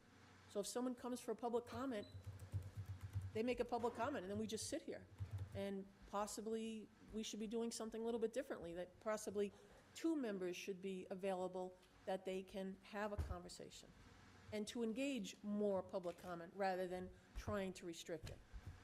So, and I'm sorry, I don't want to hear anybody call somebody an oligarch or whatever people have been called, but I want more public comment. I want more engagement. So, and I'm not on Facebook, so say whatever you want about me tonight. Well, respectfully, you are on Facebook, but Mary Oh, I Ellen, don't- no one, I no one, friendly no one can't said be, controlling comments or controlling thoughts. Those were your words, and they Right. sound like good sound bites that you say, if we're Okay. talking about controlling words or controlling thoughts, that's frightening. No one was talking about being frightened. Mm-hmm. What I'm saying is it is unproductive. Right, that's your 2 opinion. Saturdays ago, someone sat on the monument with a sign with my name on it, quoting something that someone else said at a meeting. I know that because my kid told me about it, and then showed me the social media stream of all his friends sharing the picture of a woman sitting there doing it. I don't care. You can sit on the monument. You can say whatever you want. I've told someone who's a constant person that barrages me verbally that it has impacted my wife, that has impacted my kids. It has done nothing to stop the verbal barrage. They can keep doing it. I'm not even asking for that. I'm saying in this forum, for us to find a productive way to make sure. I do disagree. I think us sitting here quietly, letting someone disrespectful, misframe, misinform, and then for us to have to then sit quietly and then reset agenda so that we're just getting out the right information is, I don't think, a good use of time. This is not about trying to limit the First Amendment. And so I appreciate where you've lived and the experiences you've had.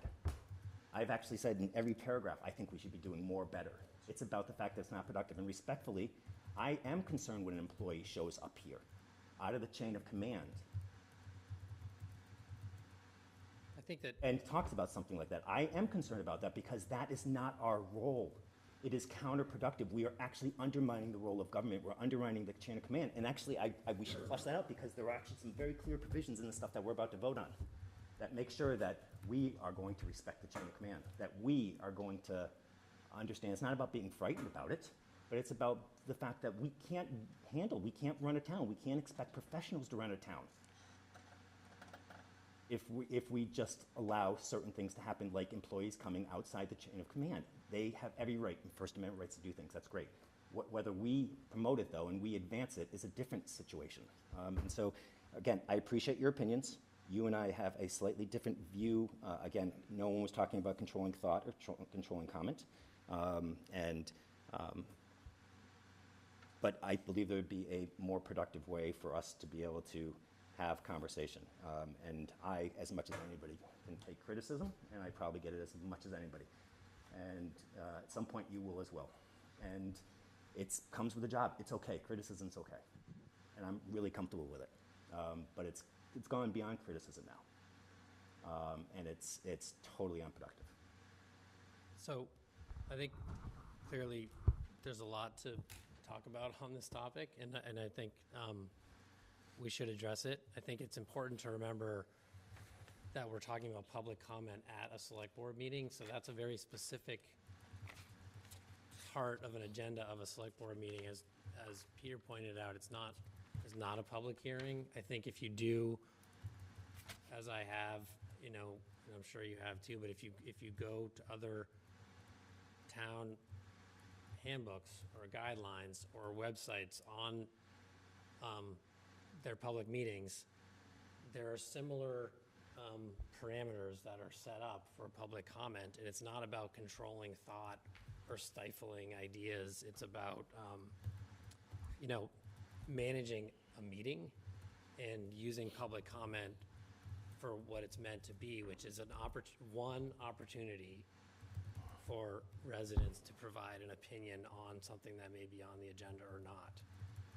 But it's not meant to be a public hearing on anything in a sort of an endless debate on things. So I think that's actually what it's meant to be. And that's not unique here. That's how all towns approach public comment. And so I think we should have this conversation, and I invite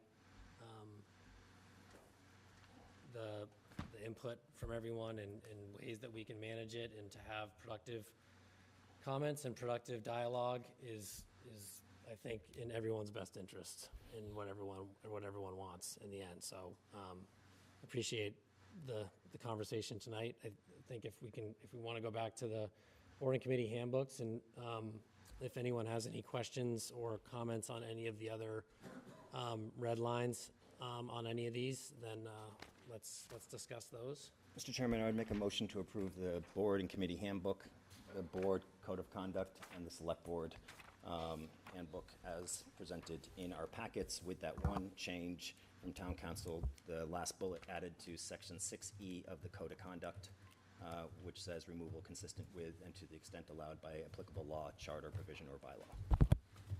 Is there a second? Second. All those in favor? Aye. Aye. Aye. Opposed? Opposed. Okay. Great. So, Mr. Chairman, I'd like to ask a procedural question. Under the,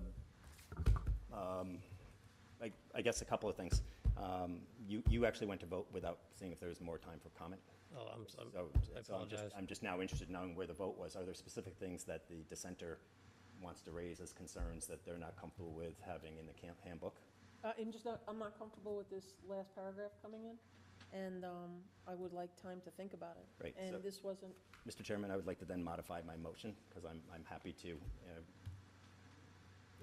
I think it's very important to have unanimity where it can be had in this, because all of us, once the board does pass it by a majority vote, it requires all of us to sign it and to live by these rules. And I think the best rules are those that, again, achieve the goals and that we're all on board with. And I don't want there to be a dissenter, because at the end of the day, we all need to sign it once we adopt this. we actually don't have to sign it, we just have to notify the clerk, and the clerk writes it down that we're not signing it.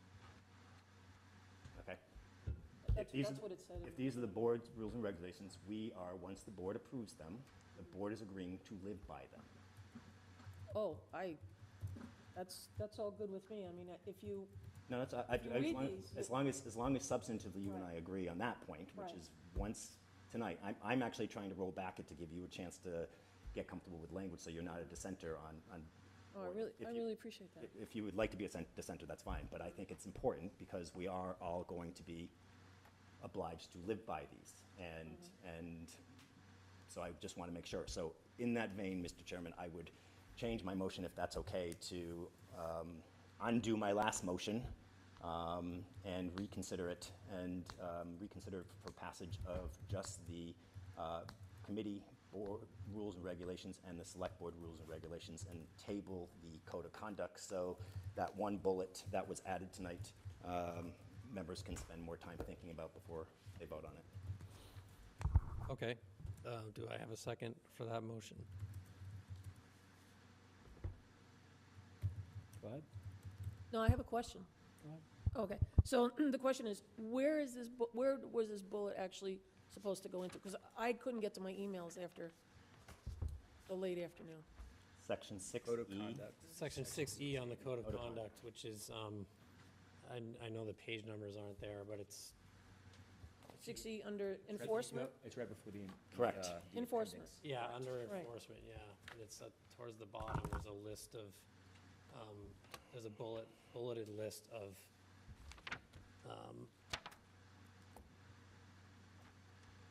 disciplinary measures, and that one was added, which was removal. Okay, so this is, That's your the motion only- is just to remove this right That's the now? only thing that was added. My motion right now doesn't ask for a vote Got on it. the board of, the code of conduct, so Okay. that you have time to review that. Okay, so is there a second, or any more questions on that? Or a second on the motion?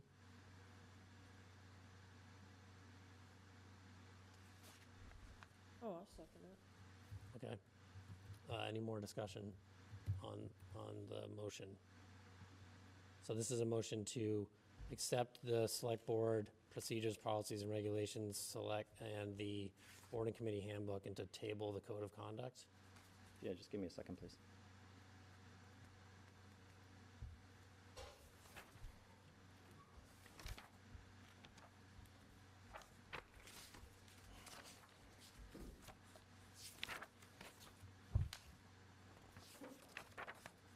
Sorry, Mr. Chairman.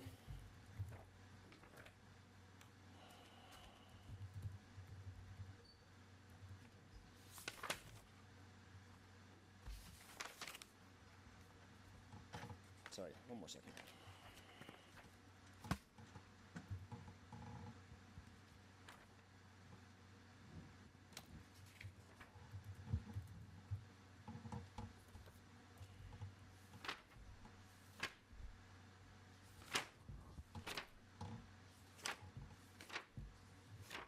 There's something you're looking for, Peter, that I have the, No, I'm good.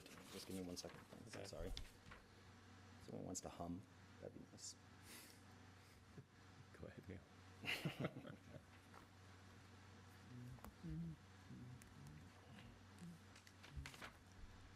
Actually, do you mind if we just table and go on to town administrator's report and then come back to this? Just that way we're all not Everyone okay staring with at that? each other? Sure. sure. Thanks. All right. So,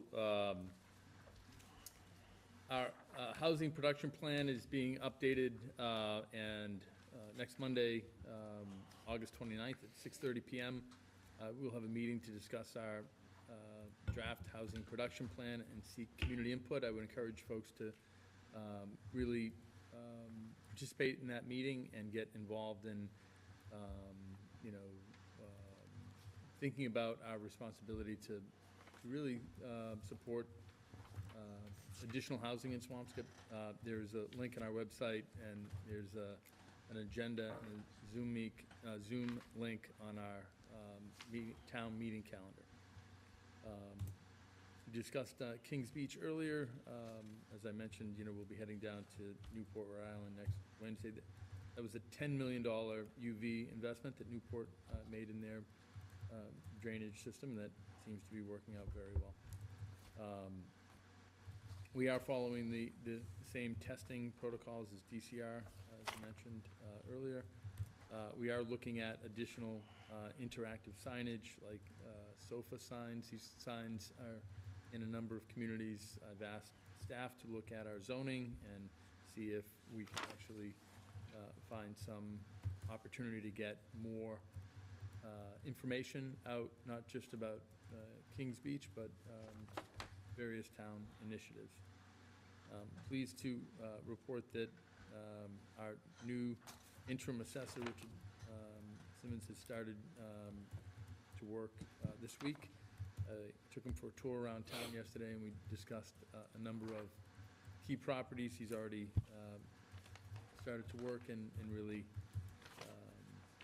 look at our valuations and our existing zoning areas.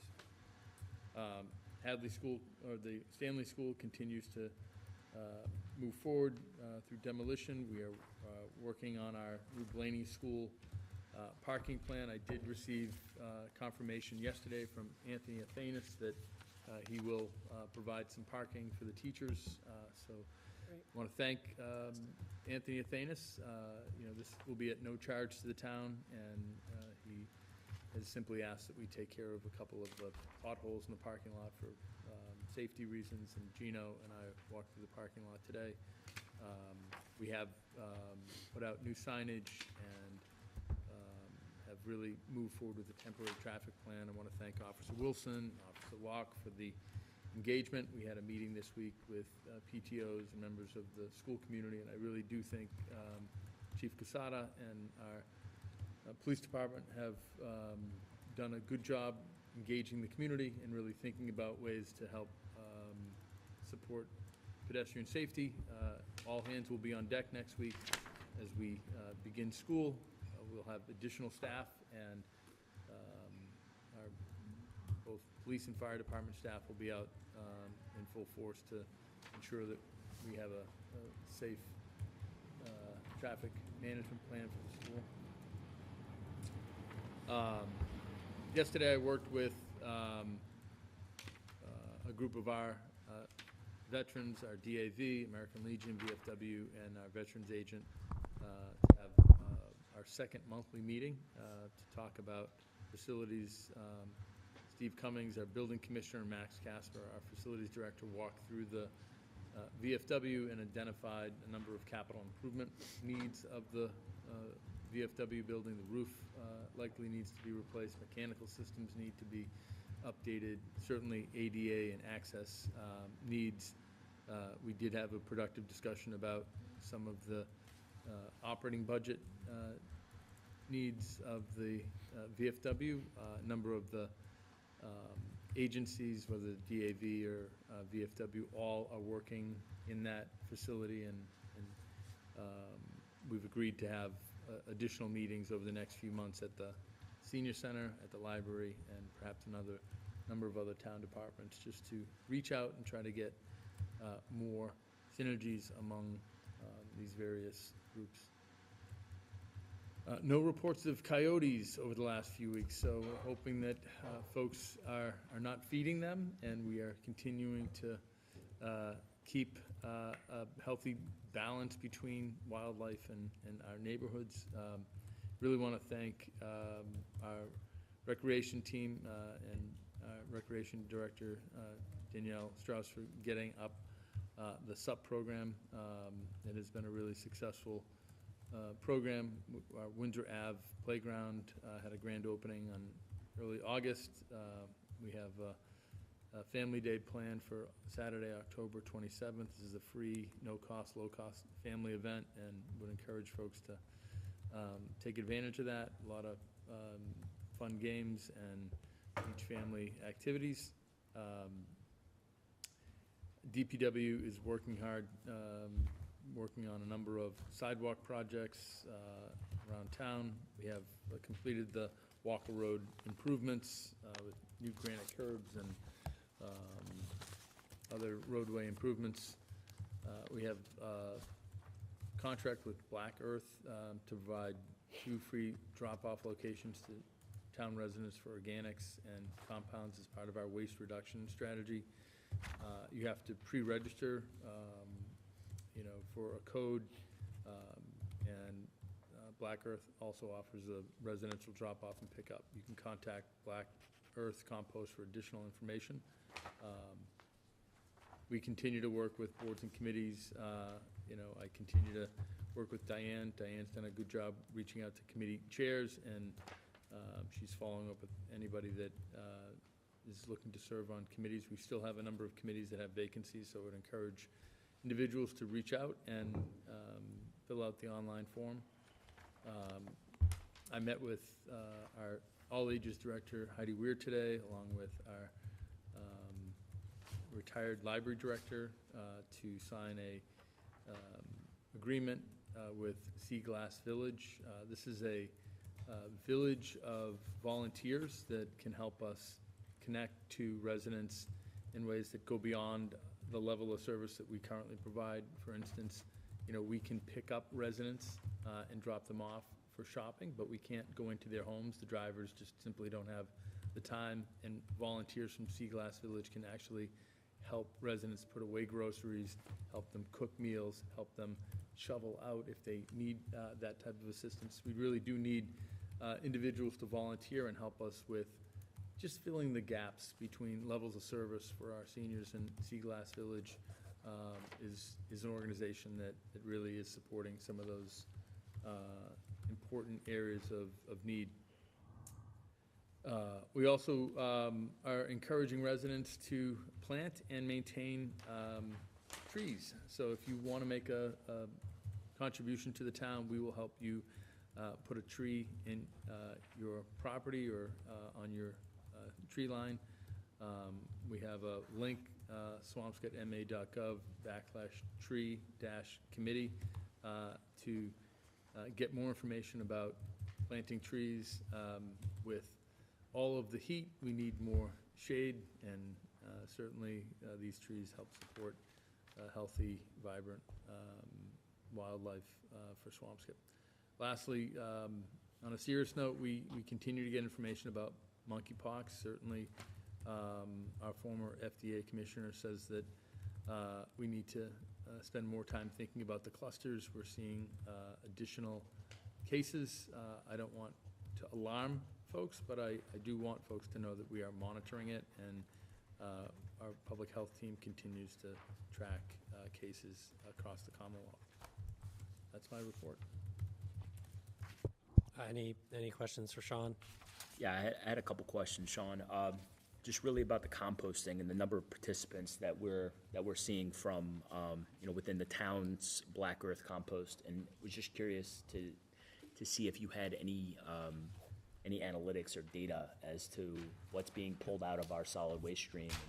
Sure. I don't have that offhand, Dave. I can get that information to you as early as tomorrow. I'll get it from Jeff Vaughn. He has some. Because I think it would be great to have that information. And I know for a while when we made the change from, from the larger barrels to the smaller barrels, we were reporting and we were, kind of tracking to what we were expecting. And I'm just curious as to whether we can just have an update there, and as to whether the Solid Waste Advisory Committee could also speak to that. Sure. as well. I can pull some of that data. I know that we typically track that. We have that data monthly, and I can go back and kind of take a look at. In fact, we have that data over a 10-year span, and we know every month, how it changes, and I'll put a presentation together and give the board an update at Actually, next meeting. solid waste is coming September 7th, so Yeah. they can Perfect. get you all those numbers. Perfect, thank you. Yeah, and just making it, and just determining how we can increase participation within this program is something that's gonna be incredibly important as we're seeing, positive progress towards reduction in our solid waste stream is certainly. Frankly, if we could somehow subsidize and offer composting for every resident, and if it was financially feasible, I would love to do that. It's just right now very costly. We also, we provide more lawn and leaf pickup than most communities, and so, it's interesting. We have a lot of costs still that are high for waste that we generate, and so there may be some other, maybe we give in some areas and take in some others. To me, it's all about a balance. We've heard too that sometimes removing all the leaves impacts. Leave the environmental, leaves. Habitat areas, so there may be some public education that we need to get out about leaving more of the leaves, and perhaps if we can save with the amount of pickups that we have for picking up the leaves, maybe we can convert that into organics that might help us reduce the overall tonnage in the solid waste stream. It's all worth talking about. Yep. Trash talking. Any other questions for Sean on his report? I just have one question. Was there any renting of those paddle boards this year? I don't believe we rented any of the paddle boards. And is that a possibility? Well, I'm sure it's a possibility. It's my hope. Anything's a possibility. It was my hope that we could actually just allow some residents to utilize them. So I'm certainly eager to see more of those boards used. All right, thanks, Sean. I think I suggested we have a select board meeting on paddle boards at some point. There you go. Yeah. That'd be fun. Something. Yeah, it'd be something. If there are no other questions or comments for Sean, we can go back to Peter. I don't know if you found what you were looking for there on the handbooks. Yeah, so thank you, I'm sorry for that. All right. I actually think I would like to, in going back through the three handbooks, but we're only gonna vote on two tonight, I think there is lack of clarity and certainly lack of direction as to what should be done with these books once we approve them. And so I wanna suggest that each of them include an acknowledgement. Almost the same wording, but each of them do include an acknowledgement, but I guess I would like to revise my motion to be a motion to approve the board and committee handbook and the select board handbook with the additional instructions that the town administrator requests that the clerk notify all board and committee members and select board members that all select board members and committee members are to sign and return the relevant handbook by September 30th. I'm saying September 30th because we're not approving the code tonight, and presumably we can do that in 2 weeks, and that will still give pretty much the whole month of September for someone to review the code of conduct as well. I just think it's important to, what are we doing with these now that we've created them? I don't want them to be put in drawers and not done anything with them. So That would be my revised motion. Thanks for your patience. Question here. So based upon that revised language, what happens if someone that the select board appoints is unwilling or unable to sign? What happens in that instance? I don't have an answer for you. It's not in the book, so it's on record. That's what it is, so right now, So that's it's my on- understanding. I think it says earlier there that if you choose to not sign, it's just noted with the clerk. It's noted with the clerk that I you guess I need you to point me to delivered. that language, because I apologize. I tried to find the language you mentioned I earlier, and Oh, I'm not gonna be going through all this Well, here I just tonight, don't but, recall seeing that. I didn't see it either. okay, so I would have not been. maybe I read it in one of the earlier thing. I mean, I read it somewhere. All right, well, So, again, I think this is a good conversation. I want to be clear. Okay, If so- if we're adopting the handbook, right, this is the rule book, right? This is, as the appointing authority for those committees, this is the rule book of decorum and behavior. so this is the rule book. The rule book's in front of you. Whether or not someone signs it or not doesn't change the rules.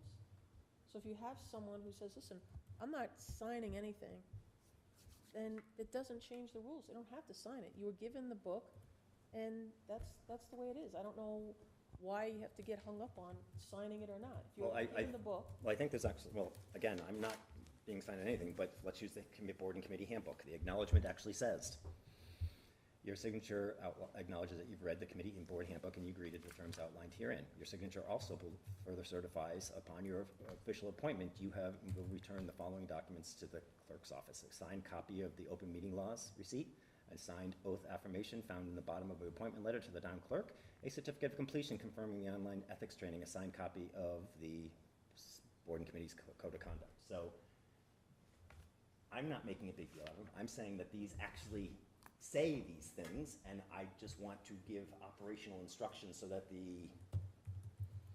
someone does something with these. Otherwise, we're voting these and they just do what? I'm just giving instructions to make sure that every board and committee member gets it, and they know when they need to. I think if every board and committee has this, if you're on a board and committee and this has been voted on, then you know you're responsible to follow those rules. If someone says, listen, I'm not gonna sign anything, you don't have to sign it, but you are responsible for it. I guess I don't see the big deal in signing it. I have there are plenty of rules that are out there, and not everybody has to sign away. I don't think it should be something that gets hung up, because But they're required to sign the open meeting law materials. They're required to sign the oath and affirmation of their letter when they are appointed by us. They're required to complete and to confirm the ethics training.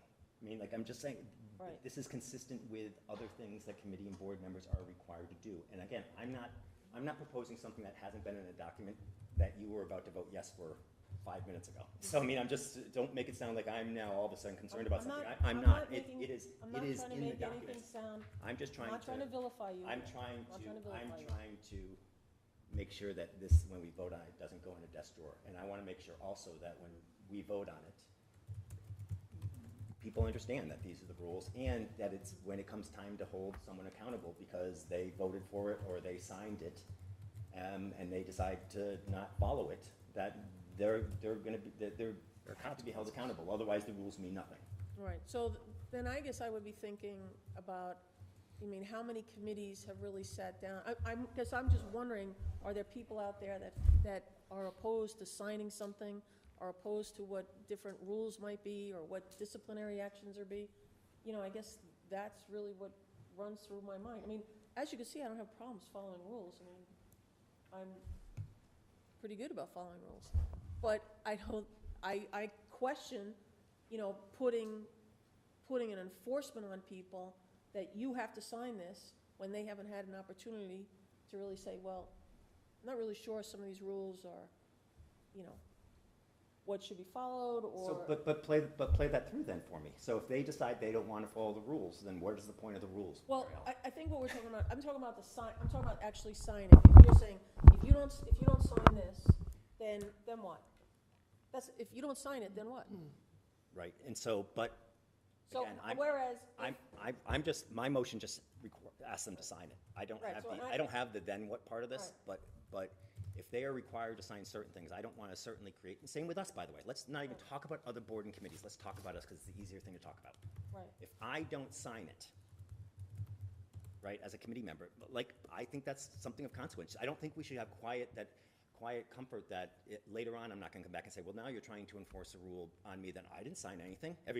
You signed it, I didn't sign it, and I don't want to deal with that. Well, that's why And I think frankly, it shouldn't be, I don't think you should, I But- think just for that reason, you shouldn't sign it. I think if these are the rules, these are the rules. I don't care. How do we acknowledge that a committee and board member then knows about the rules? How do we You've been protect given, our? you've been given the rules. You've been given the rules. Who's going to do that and acknowledge that they did? So is your When suggestion? you swear to be on the select board, the clerk can We have hand you the 200 rules. current volunteers that are going to get this board and committee that And are they already all, sworn in.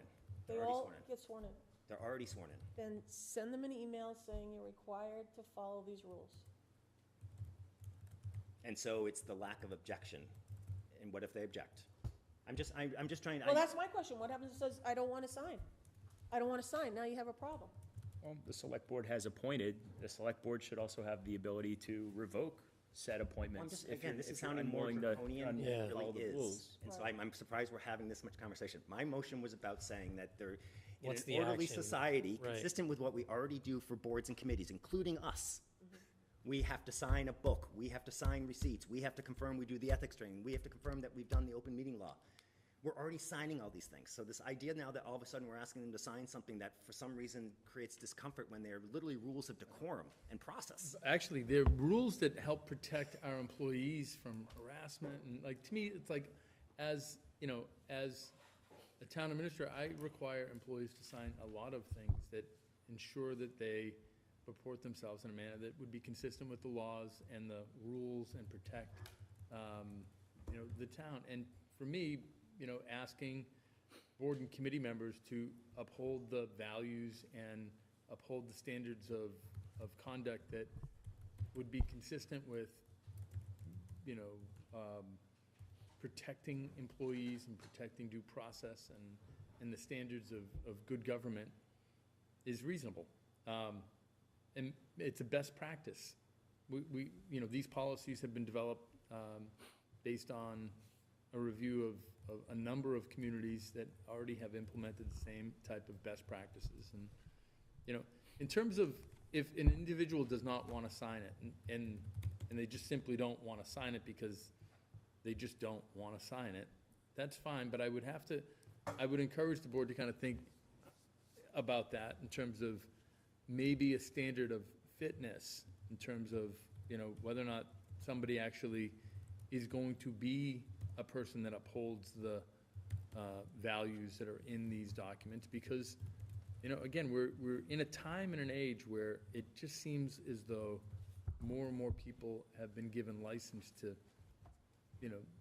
be inappropriate or be an agent of discord as opposed to somebody that would be constructive and, help, be a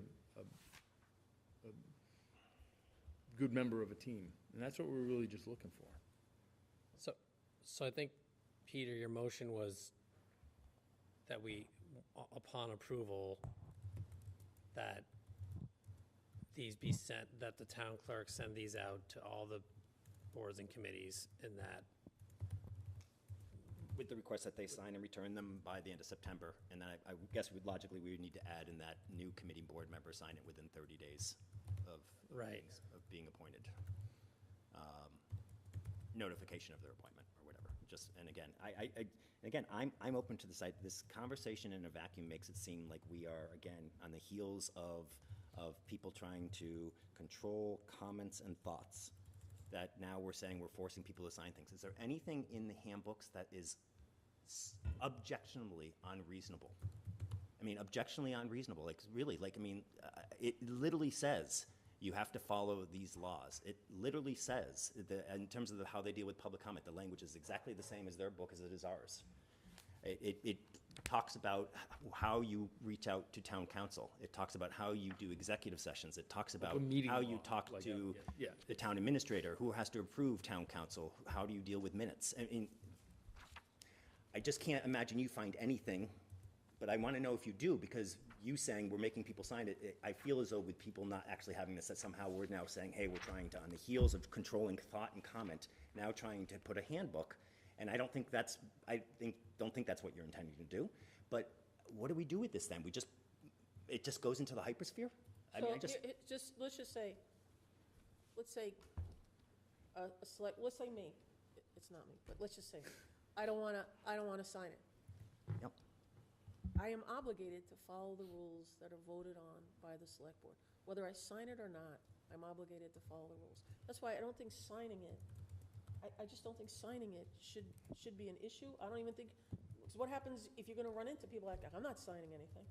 I'm not signing anything that hasn't been voted on by town meeting, or, I don't. But that's someone then showing the idea that they feel as though they're governed by a different set of rules, and that's just not how it works. Yep. I mean, respectfully, we just spent 4 years by someone who just created their rules that they wanted to live by and decide they don't like certain rules, they don't do it. And so I hear you, but if They are obligated to follow the rules because that they have been given the rules. Those are the rules. We're obligated to follow the charter. Nobody made us sign the charter.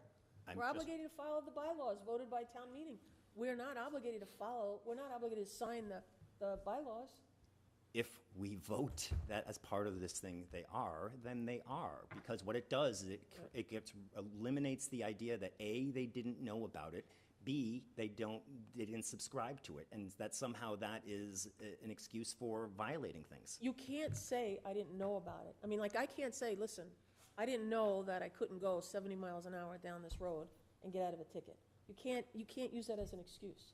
Not knowing the law isn't an excuse. Not knowing the rules isn't an excuse. I mean, I think it's fundamental to any sort of guidelines, rules, contracts. I mean, my son signed an agreement for his Little League team about like the way he would behave on his team. His coach gave it to him. If he didn't sign it, I don't know if he would have been kicked off the team. But I think it's just the idea that it's a documented official recognition that, yes, I agree. I acknowledge that these are the rules and guidelines that we're all following. And I acknowledge that they are there and that I understand them and I will adhere to them. I mean, it's sort of basic. I hear what you're saying, but I would need to think about it, really. Okay, so I mean, there's no motion to. We've already voted on it. Yeah, so I think that the only change I would make. Yeah, right. We already voted yes. Yeah. So the only thought I had, Peter, to your motion in terms of the direction, is I would just say, given that the next meeting is September 7th, I would maybe bump it to like October 7th. Oh, yeah, or the end of October. It's not about the time. Yeah, it's not about setting up failure. It's about getting success. 30 days and you cover everything. Yeah. No, but that's fine. Whatever. The timing was just to have a date. Right. It was just right. December 31st for all sake of purposes. So I would all right. So I'm going to keep my motion, which is going to be to approve this committee and board handbook and the select board handbook. And to have the town administrator give instructions to the clerk to notify all board and committee members, including the select board, of the handbook, and ask them to sign the acknowledgement receipt attached to each of the handbooks by October 31st, and return that to the clerk by October 31st. Okay. Is there a second?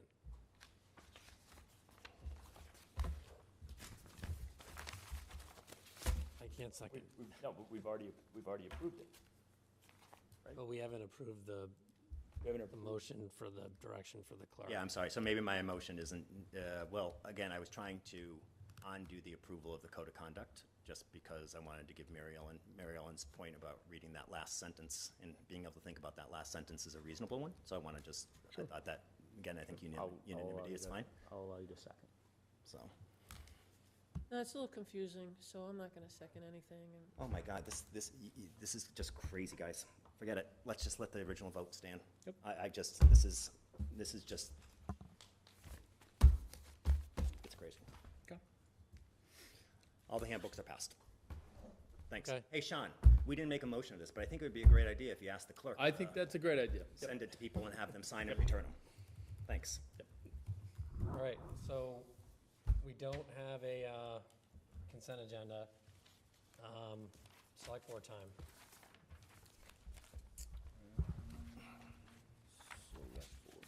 I just want to encourage everyone to attend the Family Day at Fisherman's Beach this Saturday, and I also want to thank our sponsors, Weaver Orthodontics and the Proper Nest. And that's that time for for Family Day at Fisherman's Beach is going to be 3 to 7 p.m. At Fisherman's Beach. See everybody there.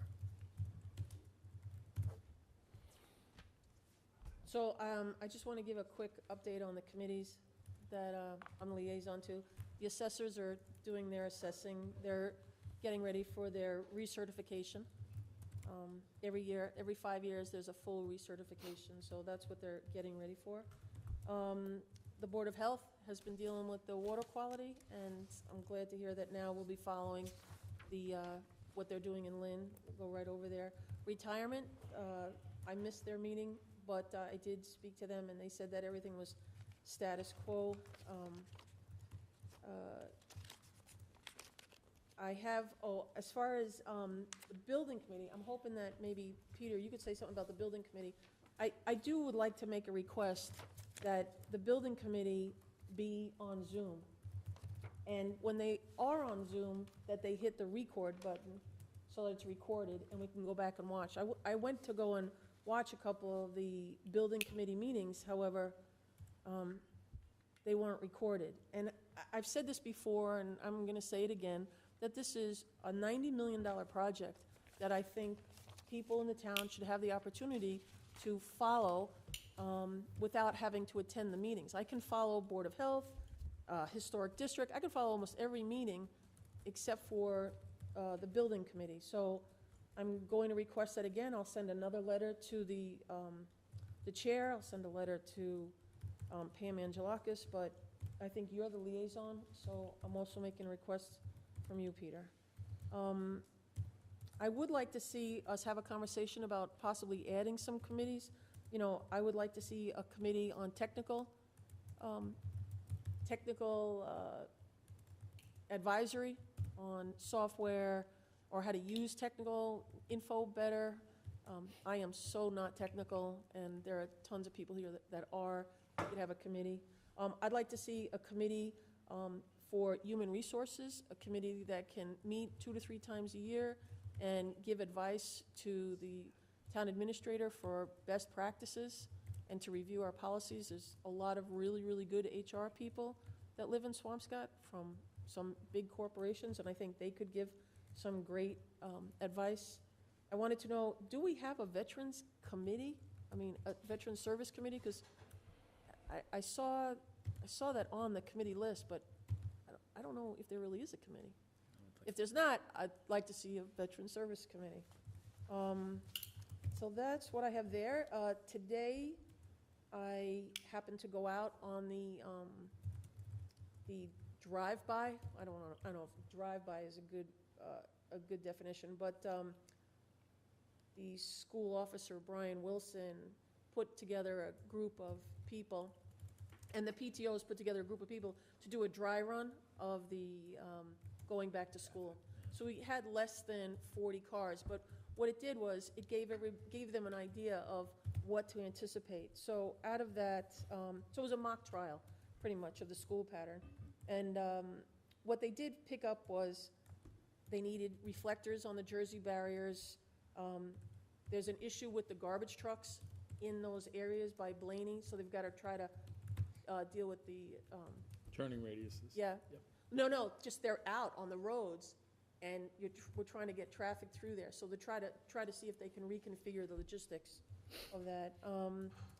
There's a couple signs that need to get adjusted, and then they're going to back out 10 feet of going out onto Reddington from, I forget which road it is. I forget which road it is, but there's a road that goes out onto Reddington. They're gonna back off, no parking on there, just so that the radius can be a little bit more open. The banners are up, or they're putting the banners up now for slow down for back to school. I think the biggest thing that, standing there listening to parents was the amount of frustration. I mean, and even being around town and listening to people, like, people are very worked up about this. And I think the biggest thing is, this is the situation that we're in. It's not a bad situation because we've got a school that we're in. Anthony's is gonna relieve some parking, which is great. But I think if everybody could just try to be patient and have a good attitude, I think that'll work. Having the police all over this morning, there was police, there was a DPW, there were teachers. Max Casper from Facility Management was out there.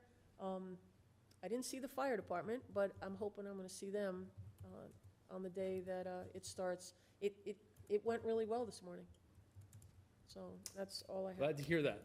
We did get a report. I did meet with Officer Wilson after, and, we talked about getting more reflectors. I think we're gonna need to be open to making changes Right. over the next few weeks, and that's why we've given Chief Casada and the Swampscott Police Department the ability to make the changes that they best see fit to help ensure that we have a safe transportation program and pedestrian safety program for that school. But certainly appreciate the work of the PTOs and the parents and the teachers. Yeah. Look, it is change, and change is never easy, but, we're building a wonderful, brand-new school that is going to be absolutely extraordinary. So I think if we can get through this, there'll be something really wonderful to, think about, over the next year. That's it. I have two quick things. Yep. To Sean, your continued work with the Athanas family and building relationships. You have done what generations before you didn't, and I appreciate that relationship you've built and your success, because it is your success in getting the parking for the teachers. And so I'm very grateful, and I know the superintendent's really grateful for your efforts as well. I was with her last night at a school building committee meeting when she heard news, and very pleased for her teachers to be able to relieve the stress of that and to allow everybody to focus more on the kids and education and less on that. Related to that, I want to thank the school building committee and the superintendent and the school design team and Max Casper in particular. If you haven't seen the Blaney School, you will probably see pictures in the next few weeks as kids go into it. I know that there is concern and change is difficult for people. It is beautiful. The teachers have done an amazing job. Max and the facilities team did a great job making the upgrades necessary, including ventilation updates, including aesthetic updates and safety and fire updates and things of that nature. It's beautiful. It's, interestingly, probably our most beautiful school right now. So, but it really is a credit, and that's, all this stuff that we do here tonight, I guess we got to do this stuff, and it may not be the fun stuff and the meaningful stuff, but the reason we do it and the reason the school committee does it is for that. It's to see projects like the school coming together, and if you haven't noticed, if you go by the Stanley site, you'll see site fencing around the entirety of the site and the building. The building has its windows removed. The abatement is continuing. And I think in the next 30 days or so, you will see demolition begin and very quickly end for the school, because that's a very quick process. And then shortly thereafter, you'll see site work begin. So this is real. It's really exciting. And I remember when we were moving out of a neighborhood, someone said, it's only sad until you move out of the neighborhood. Once you go and see the new house and you start thinking about the new house, it's pretty exciting. And that's, I think, a lot to do with the school here. And I think this couple of weeks we've seen from the teachers and parents a lot of excitement now that they're seeing the Blaney and now that they're seeing this all come to reality. And a lot of people are working really hard. And Sean and Max and the superintendent and the school business manager and the school building committee, in addition to teachers getting their rooms set for kids. So it's, this stuff here is all serious and sometimes not fun, but it's good to remember that stuff because that is actually why we do it. It's why we're willing to put the time in and put up with stuff. Peter, I'm glad you really context that. Max has done an absolutely fantastic job, and he's a serious professional, but they have really worked hard to mobilize and pull that together. Again, it's worth just thinking about. This too shall pass, and before you know it, you will be cutting a ribbon on a state-of-the-art elementary school, and it will be great. So, as much as it may be frustrating, it will be worth it. It will be worth it. Amen. Thanks. Thanks.